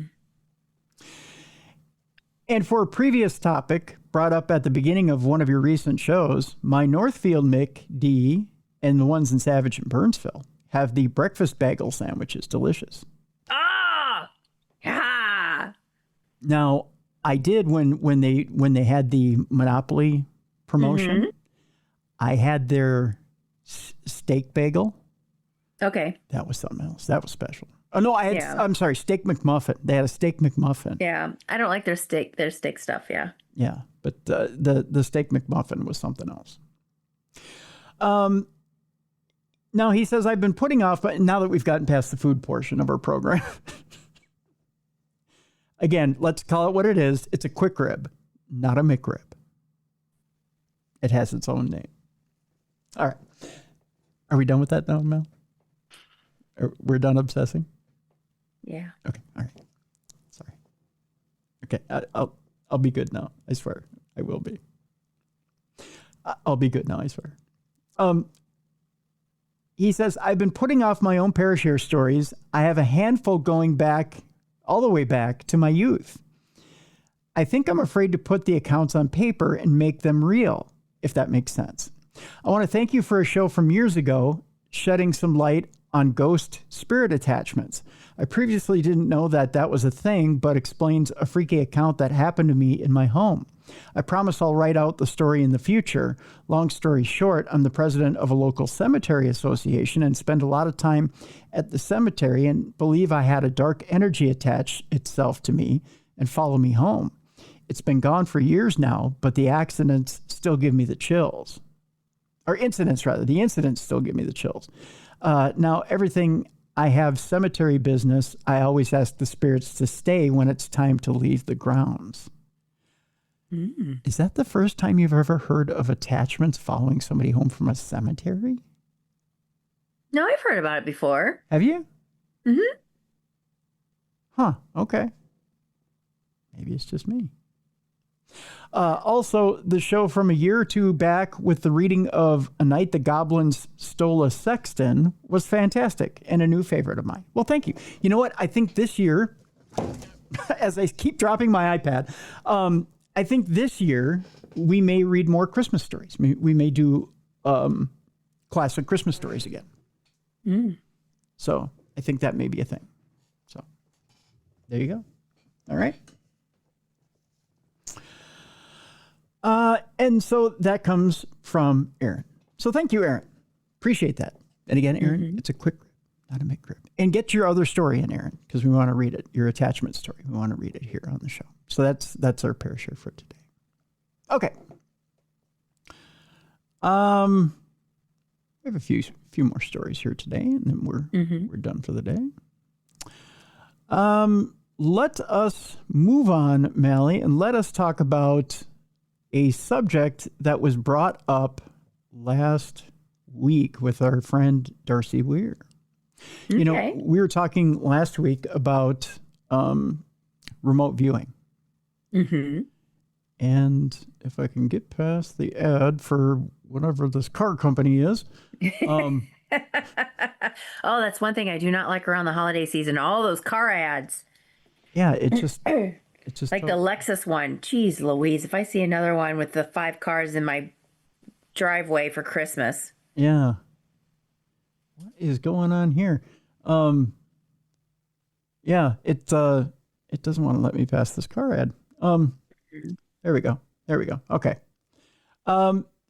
So there's last week with Darcy Weir, we were talking about remote viewing, and we got into it about the Monroe Institute and the fact that the CIA had used certain things from Joe McMoneagle and other remote viewers, and was highly successful with this program.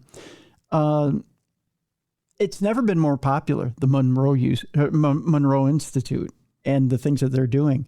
I have a story here from Wired this past week that's been written by Matta Busby. The Monroe Institute claims its meditations, which have also been used by the U.S. military, help people access different planes of consciousness. Its virtual and in-person retreats are now selling out. Oh. People are wanting to remote view more than ever. And like I had asked Darcy on the program last week, well, can anybody do it? He said, it's like anybody being able to play a guitar or play piano. Some people do it well. Some people don't do it well, right? But everyone can do it, is what he claims. Trying to get down to the heart of the article here, because it's kind of a longer article. I may post it so that you guys can get to the full article, because it's very interesting. But they highlight a girl by the name of Sarah, who in August was listening to the Gateway tapes, which is a set of guided meditations intended to help people reach new planes of consciousness. She says her limbs froze at the time. Sarah, who's in her early 30s, didn't want to use her real name due to privacy concerns. She says the tapes, which she had been listening to on and off for months, took her on a roller coaster journey of out-of-body experiences. She said, I was in and out of time and space. It felt like a bad trip, despite the fact that she was sober. She recalls a subsequent 3-week period of disorienting instability that veered from feelings of intense spiritual connection to fears that she may never again relate to others. Looking back, she's relieved that she was not left in a kind of spiritual psychosis, but she says she sees the events as part of an ultimately positive awakening process. Sarah's not the only one to report baffling and terrifying experiences as part of the Gateway process, which has been around for 50 years and has exploded in popularity since the pandemic. But like many others, she also credits it with helping her calm her mind and make transformative life changes. Developed by radio broadcasting executive Robert Monroe, the Gateway process claims to be a voyage of self-discovery that can help people go farther, deeper, and faster into different dimensions of consciousness. Monroe founded the Monroe Institute in 1971 in Faber, Virginia. Dubbed an American Hogwarts by one consciousness content creator, the facility claims to help coax people out of their bodies via in-person and virtual retreats, and even Spotify playlists, by way of self-hypnosis style exercises powered by binaural beats, sounds attuned to different frequencies, which play in each headphone ear. Proponents claim binaural beats balance the two sides of the brain and boost wellness. And while there's still an absence of scientific evidence to support the Institute's methods, that hasn't stopped the military from taking an interest in Monroe's mysterious courses, which also include manifestation and remote viewing, a form of clairvoyance in which one leaves the body to investigate the real world using only the mind. Since 2022, some 12,500 people, including military service people, psychonauts, yes, I said the word psychonauts, and mediators have joined online and in-person Gateway Voyage programs. That's a 35% increase in participants over the pre-pandemic period of 2016 to 2019. In 2025, there were 80 in-person retreats with 20 participants each, according to the Institute.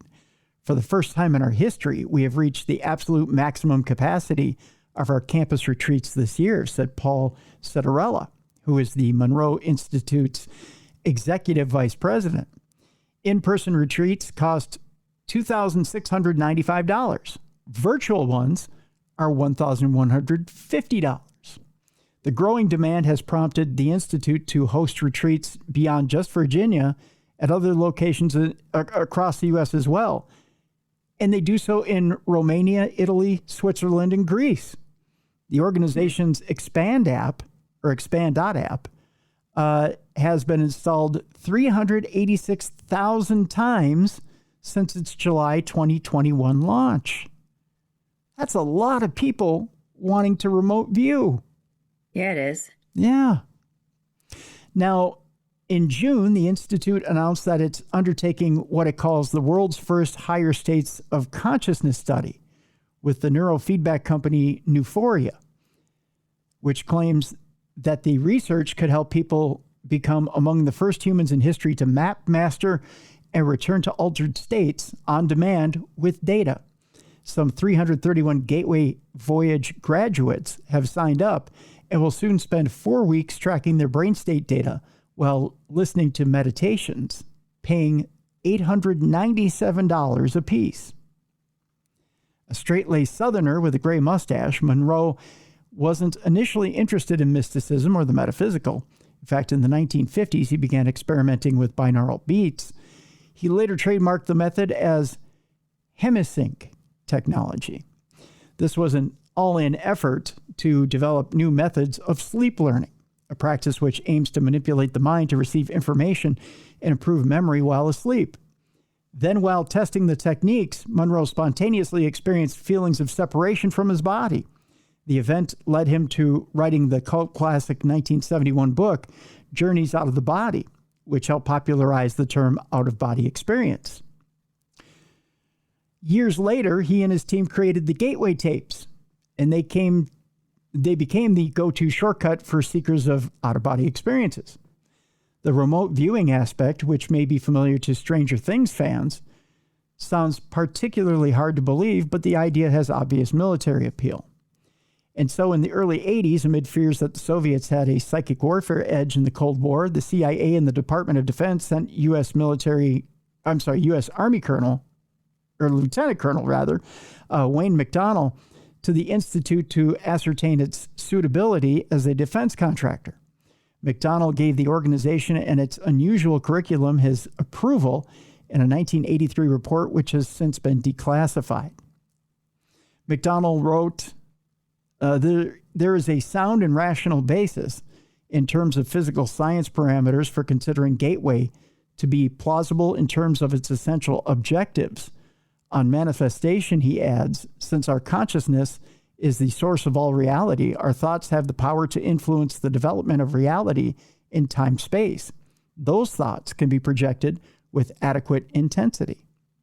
Now, since COVID lockdowns led to growing interest in yoga, meditation, and lucid dreaming, there has been a surge of curiosity about the Monroe Institute, often from people who want to meet dead loved ones or who have had near-death experiences and wish to understand them better.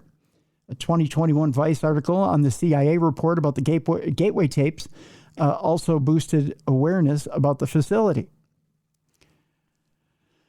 I'll tell you this much. There's a lot more about this article. They talk about Joe McMoneagle. They talk about the men who stare at goats, if you remember that movie from 2009. McMoneagle says himself his success rate was around 28% when he used remote viewing. He says it doesn't sound very good, but we were brought in to deal with the hopeless cases, that their information was cross-checked with any other available intelligence to build up an overall picture. And he says we proved to be quite useful spies. I'm going to post this article so you can read the rest of it. It's quite interesting.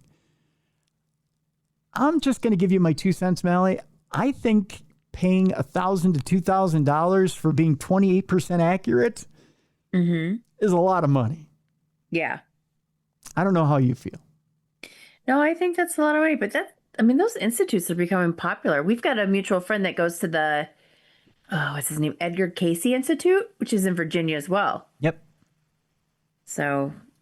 How is their experience so far? Well, they're a return customer, so obviously it must be working. Yeah? Huh. Interesting. Mm-hmm. I don't know. It's interesting but people indeed. pay for that stuff big bucks. It's true. That's true. Speaking of the brain and weapons, brain weapons, that's a word, could alter people's minds en masse, according to experts. There's an ever-increasing risk of countries deploying mind-altering weapons on large groups of people. It says here the use of chemical weapons remains a major taboo in warfare, something that no self-respecting country would ever want to be seen using, developing, or storing. Now, though, scientists have warned of the development of a whole new class of weapon. It's a brain weapon capable of imparting mind-altering effects on anyone unfortunate enough to be targeted.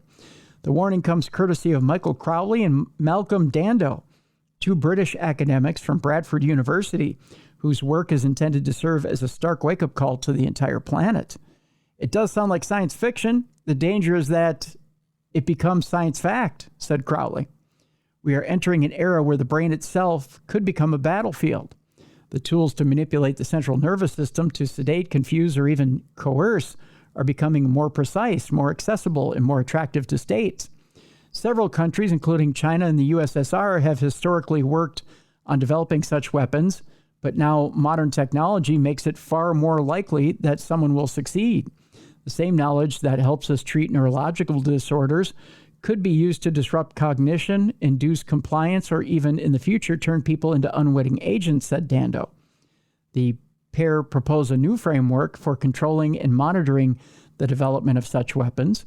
We need to move from reactive to proactive governance, Dando added. That sounds scary, doesn't it? Mm-hmm. Brain weapons. Scary, scary stuff.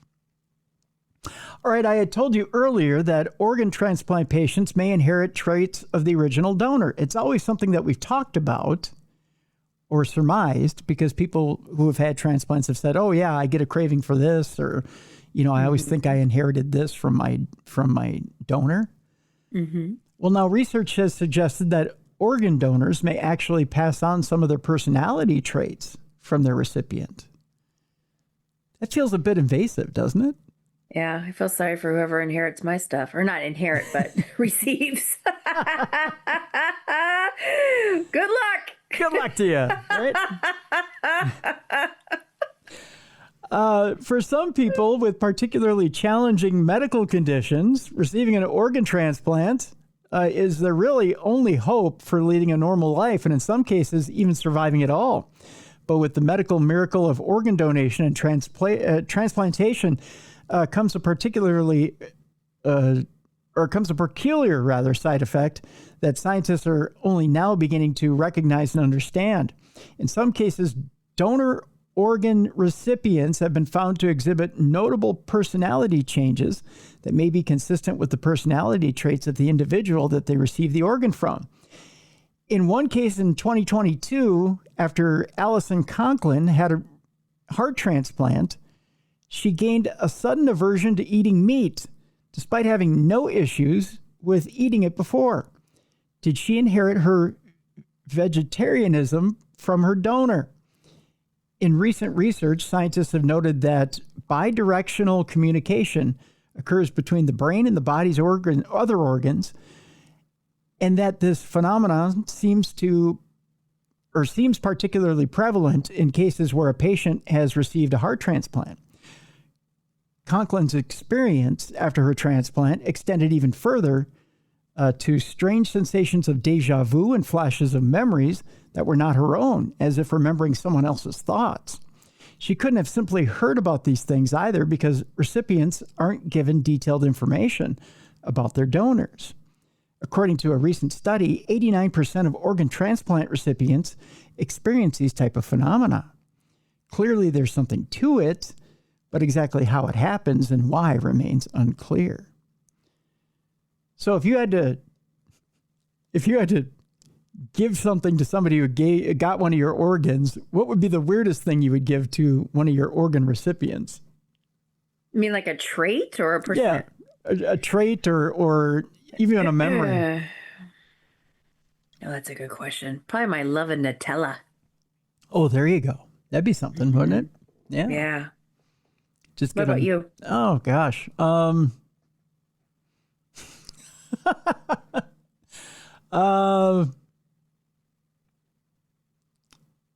the craving for Coca-Cola would be something, but then probably the affection for small rodents would be fun too. Yeah. So that they'd have to chase after chipmunks and feed them. Feed them and talk to them would be kind of fun. I don't know. There's so many quirky things, right? Yeah. That's why, like I said, I feel sorry for whoever gets my stuff because they'll be like, what the hell? I don't know. It'd be interesting though. Yeah. Where'd this one come from? Right?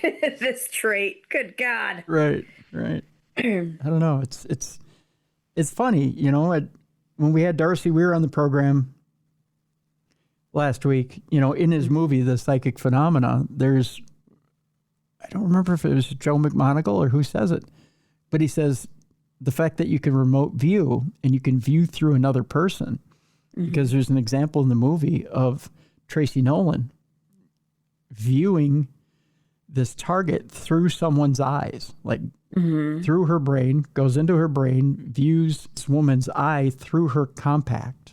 So she's looking in the compact, right, and sees this woman's eye. And then later, a few years later, they managed to meet. Tracy and this woman do, and the woman says, "You know, I knew I could give you a clue," because she knew she was going to be remote viewed. So, in order to be able to prove to them that it was a real target and that she was a real person, or it was a way to verify to them that they were what they were seeing was real. She said, "I held the compact up to my eye, so you'd be able to tell me what it was you were looking at." Gotcha. Yeah. So she said, you know, that was supposed to be a verifier for her, and so she said, "That's really cool that you got that." And I thought, that's just weird. Yeah. Or what if, like, you donated, let's say, your heart or something, and they developed like feelings for your significant other since you're gone? What if they like fall in love with then your widow or widower? See, I have heard of that before. I don't remember what the case was, but I remember somebody saying that they had developed feelings for someone's, was it widow or widower, or I remember hearing that from the person who inherited like their heart. Yeah, I remember. That would suck if the other one, like the surviving significant other, had no feelings for that other person. Right. Like, Right. There's like no like sexual attraction or anything. There's like, oh, okay. Yeah. Psychotic woman. Right. Or man. Well, but again, the literal saying of the heart wants what the heart wants. Right. Yeah. But I could believe it, right? I could believe it, because there's got to be some. Even they talk about muscle memory.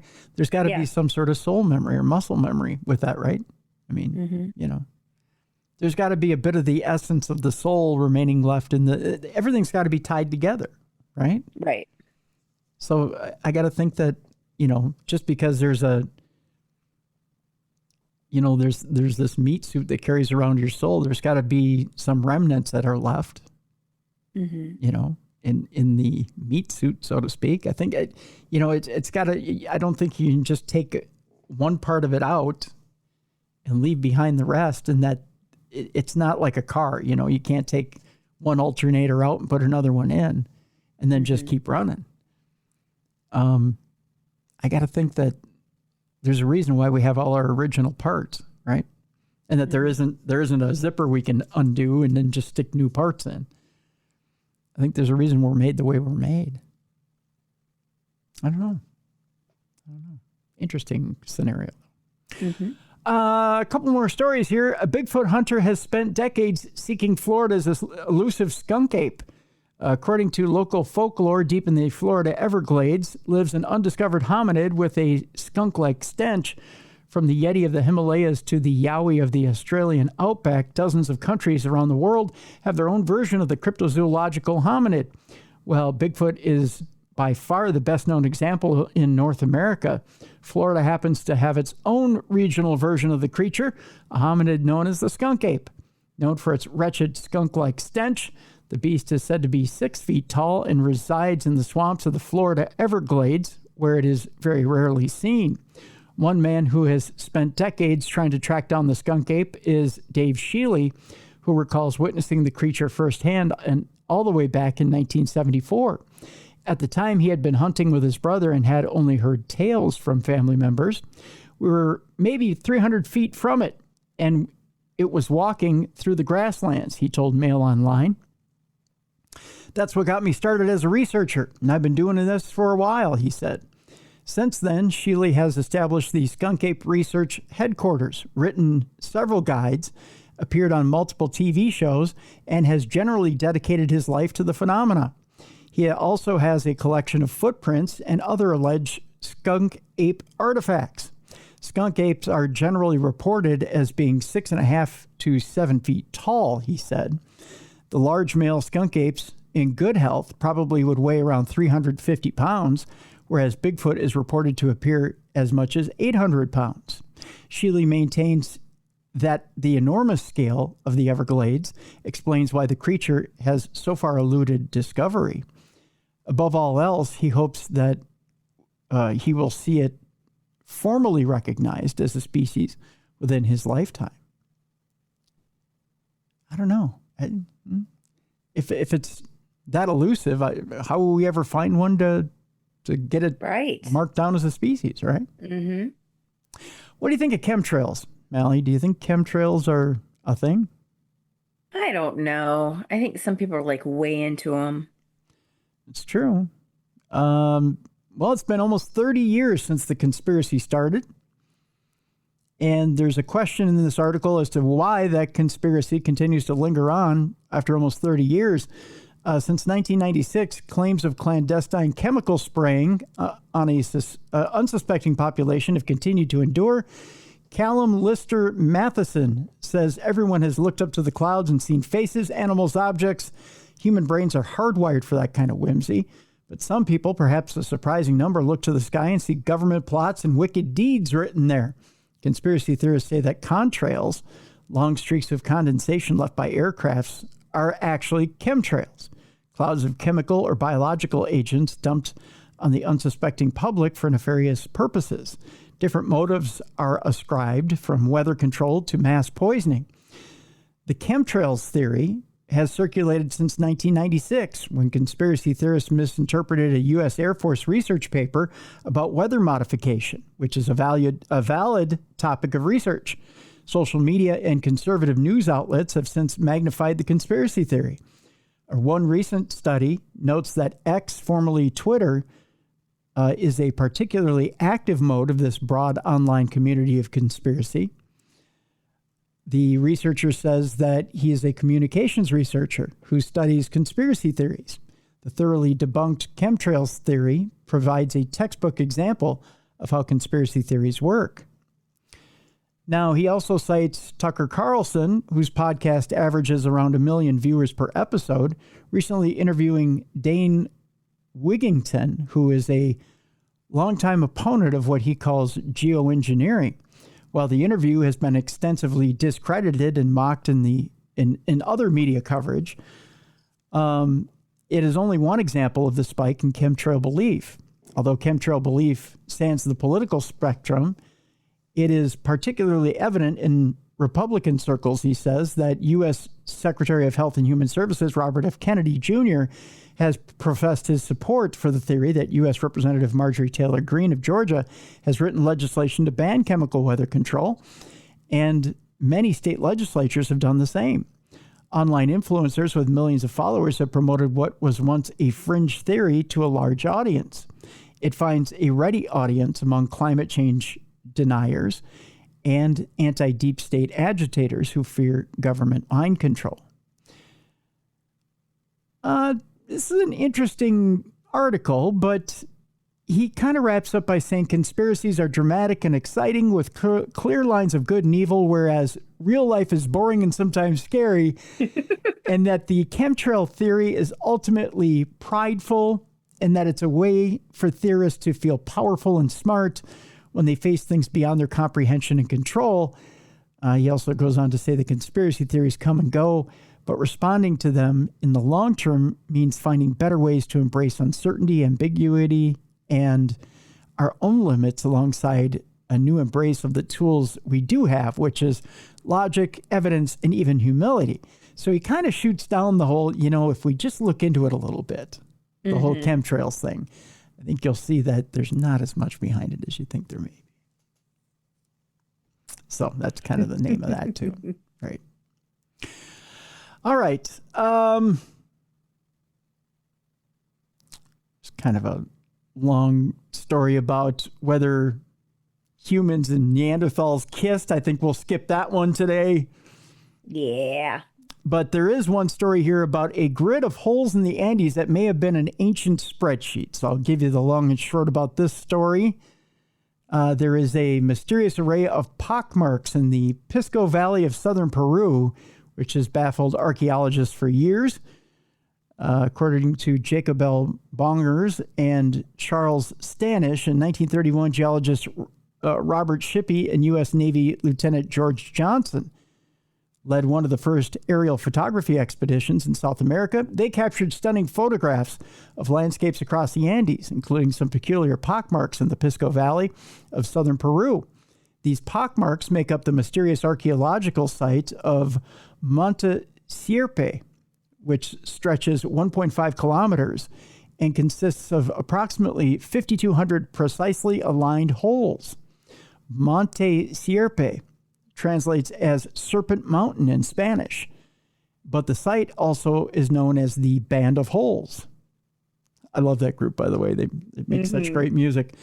The purpose of Monte Sierpe has baffled researchers and members of the public alike, but new archaeological research carried out by an international team has uncovered evidence of a new interpretation. As they explain in a new study published today in Antiquity, Monte Sierpe, which dates to at least 700 years old, may have functioned as an indigenous system of accounting and exchange centuries before the European invasion.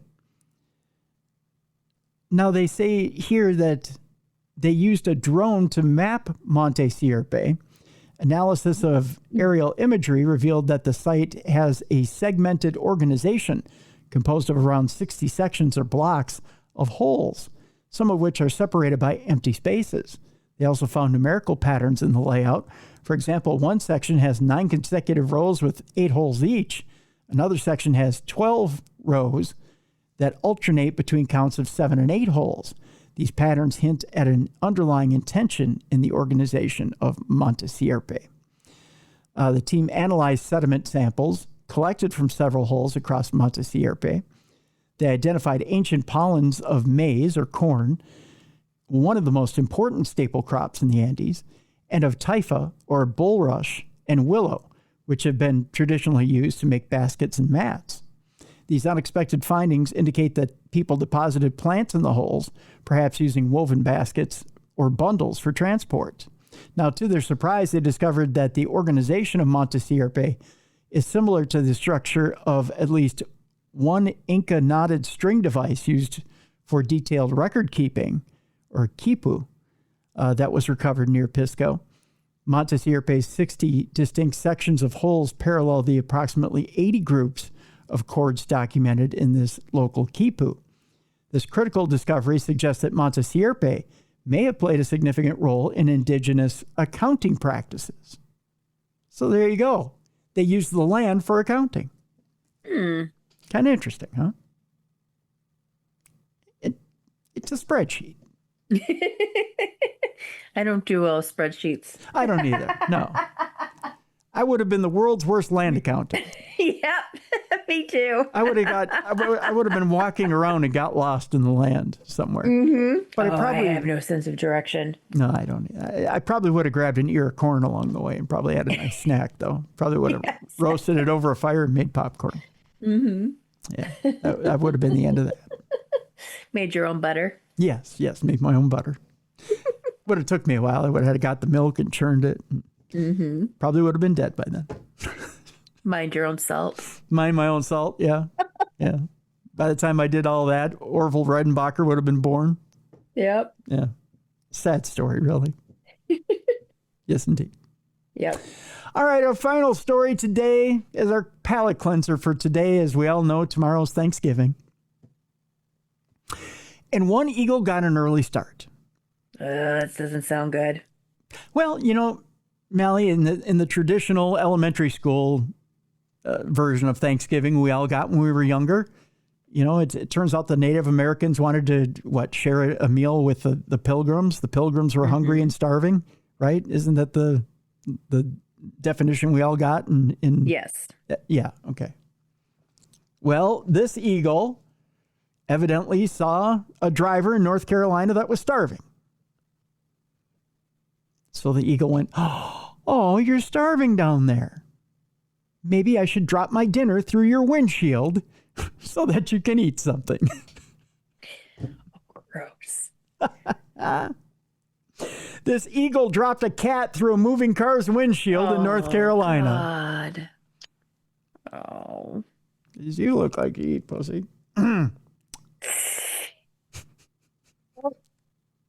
A freak accident saw an unsuspecting driver get the fright of her life during an otherwise routine trip along the highway. So you're just driving along. You got the radio up, you know. Yeah. Sing along to Spin Doctors or whatever the hell it is you're listening to in North Carolina. I just imagine they'd listen to a lot of Spin Doctors in North Carolina. Is that where the band's from? No, I just imagine they're probably 30 years in the past in North Carolina. Stop! Oh, I'm kidding. I don't know. They're probably listening to that new AI country song. That's what they're listening to. Anyways, so a freak accident happens. You're just driving along and then bam! Like windshield explodes out of nowhere and then you got a dead cat in your lap. Yeah. The woman whose name was not disclosed, I wouldn't want to be known for this either. Yeah. Had been driving along U.S. Route 74 near Bryson City when there was a sudden loud noise and the passenger side of her windshield caved in. In total shock, she pulled over and tried to determine what had just happened. I'd want to know, too. Yeah. Ugh. Her call to 911 dispatch conveyed the fear and surprise of the incident. She said to 911, "You may not believe me, but I just had a bald eagle drop a cat through my windshield. It absolutely shattered my windshield." Mm-hmm. The dispatcher seemed a little uncertain about the sincerity of the call at first, but noted that they had heard crazier stories from callers. When they asked the woman if the cat itself was still alive, she replied that the animal was dead. Yeah. How's it going to survive going through a windshield? And that it was now lying at the side of the road and not inside her car. The dispatcher, in all of their brilliant glory, said, "Okay, I just have to ask to make sure." The cat went through the windshield. Ugh. Gross. How is the cat still alive? Well, cats have 9 lives. You never know. Oh, that's true. I didn't think of that. Thank you, Mallie. Mm-hmm. You're welcome. Thank you. It seemed as though the eagle must have been carrying the carcass of the dead cat when, just as it was passing overhead, it lost its grip and dropped the creature remains right on top of her car. The woman was fortunate, as the end result could have been much, much worse. And Mallie, if you ever wondered what your windshield would look like. Oh, I thought you were going to show me the cat. No, God, no. God, no. Wow, that did some damage. Yeah, didn't it? I think that eagle was kind of high up when it let the cat go. Mm-hmm.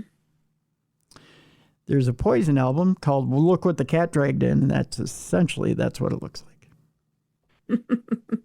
Right there. I thought you were going to say that an eagle dropped like a turkey or something.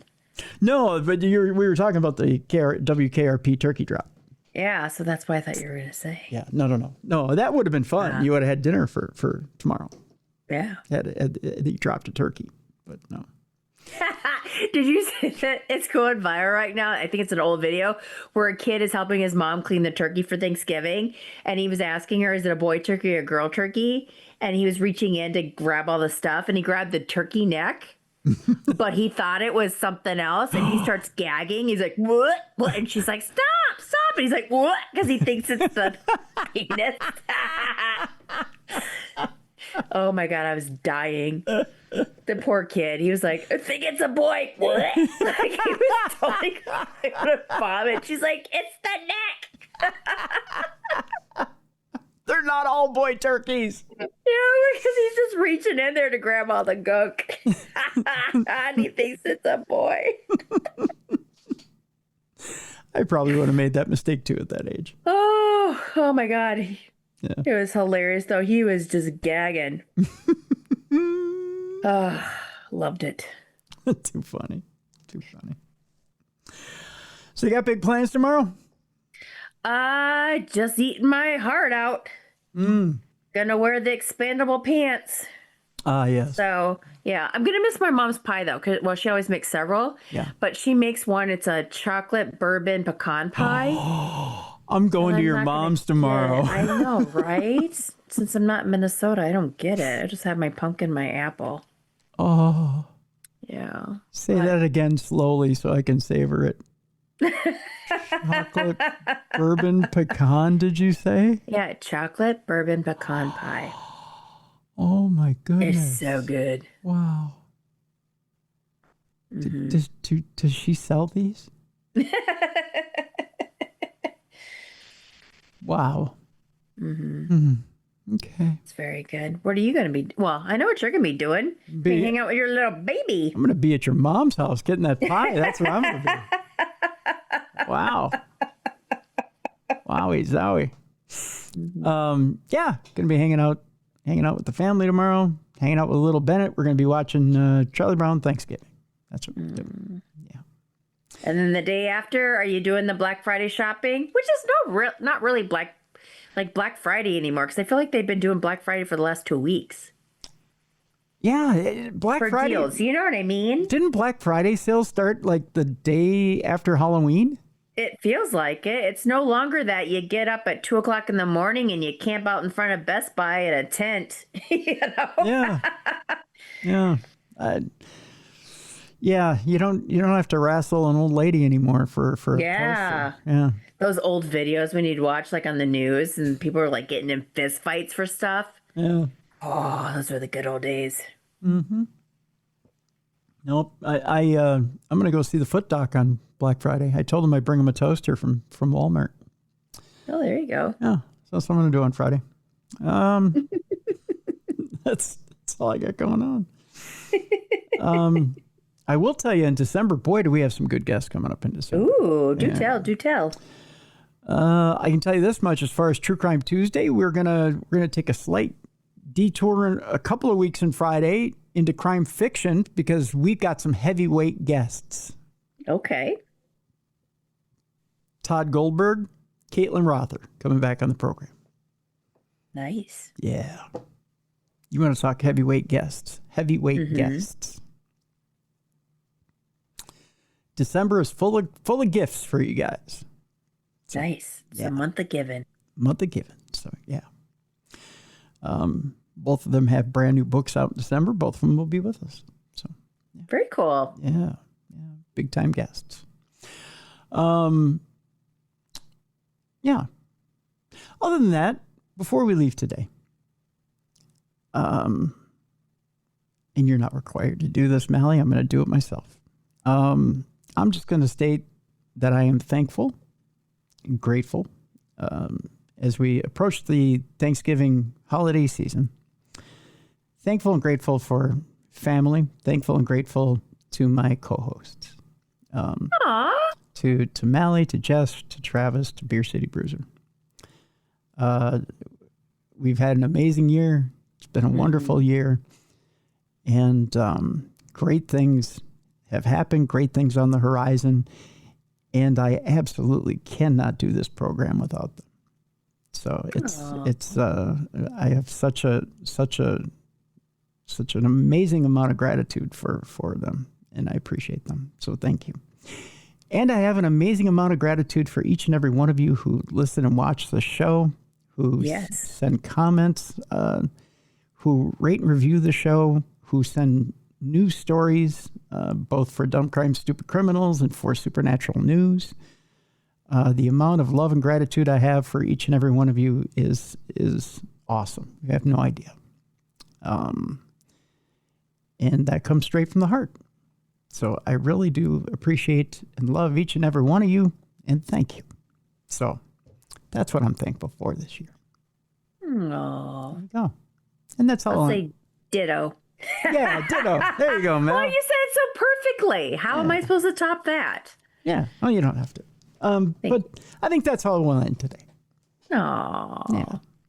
So tomorrow on the big program, John Gertz is with us. He'll be talking about SETI intelligence. We'll be talking about 3-Eye Atlas. We'll be talking about what happens if we happen to run into an alien and whether it's human or robotic. Robotic? Yeah. Oh. Yeah. We'll talk about that tomorrow. Twist. Yeah, that's a little twist. Also, we have a friend stopping by tomorrow. Psychic Scotty Rorick is on in the second part of the program because he helped me with a little bit of a situation this week. Oh. So we'll tell that story, a little bit of a Thanksgiving story, at the end of the program. And that's our program. Very cool. Yeah. So that'll do it for this week. Again, brand new program tomorrow. So we want to give you brand new content. Everybody else took the week off starting on Monday. I don't know why media people are lazy. But we have brand new content for you. If you're not a big football person, hey, you got a brand new program. Mm-hmm. So there you go. All right, from Mallie Fox, I'm Tim Dennis. Thank you so much, folks. Again, we love you. We appreciate you. Thank you so much for continuing to watch and listen to the best in paranormal podcasting. We'll see you tomorrow for Darkness Right.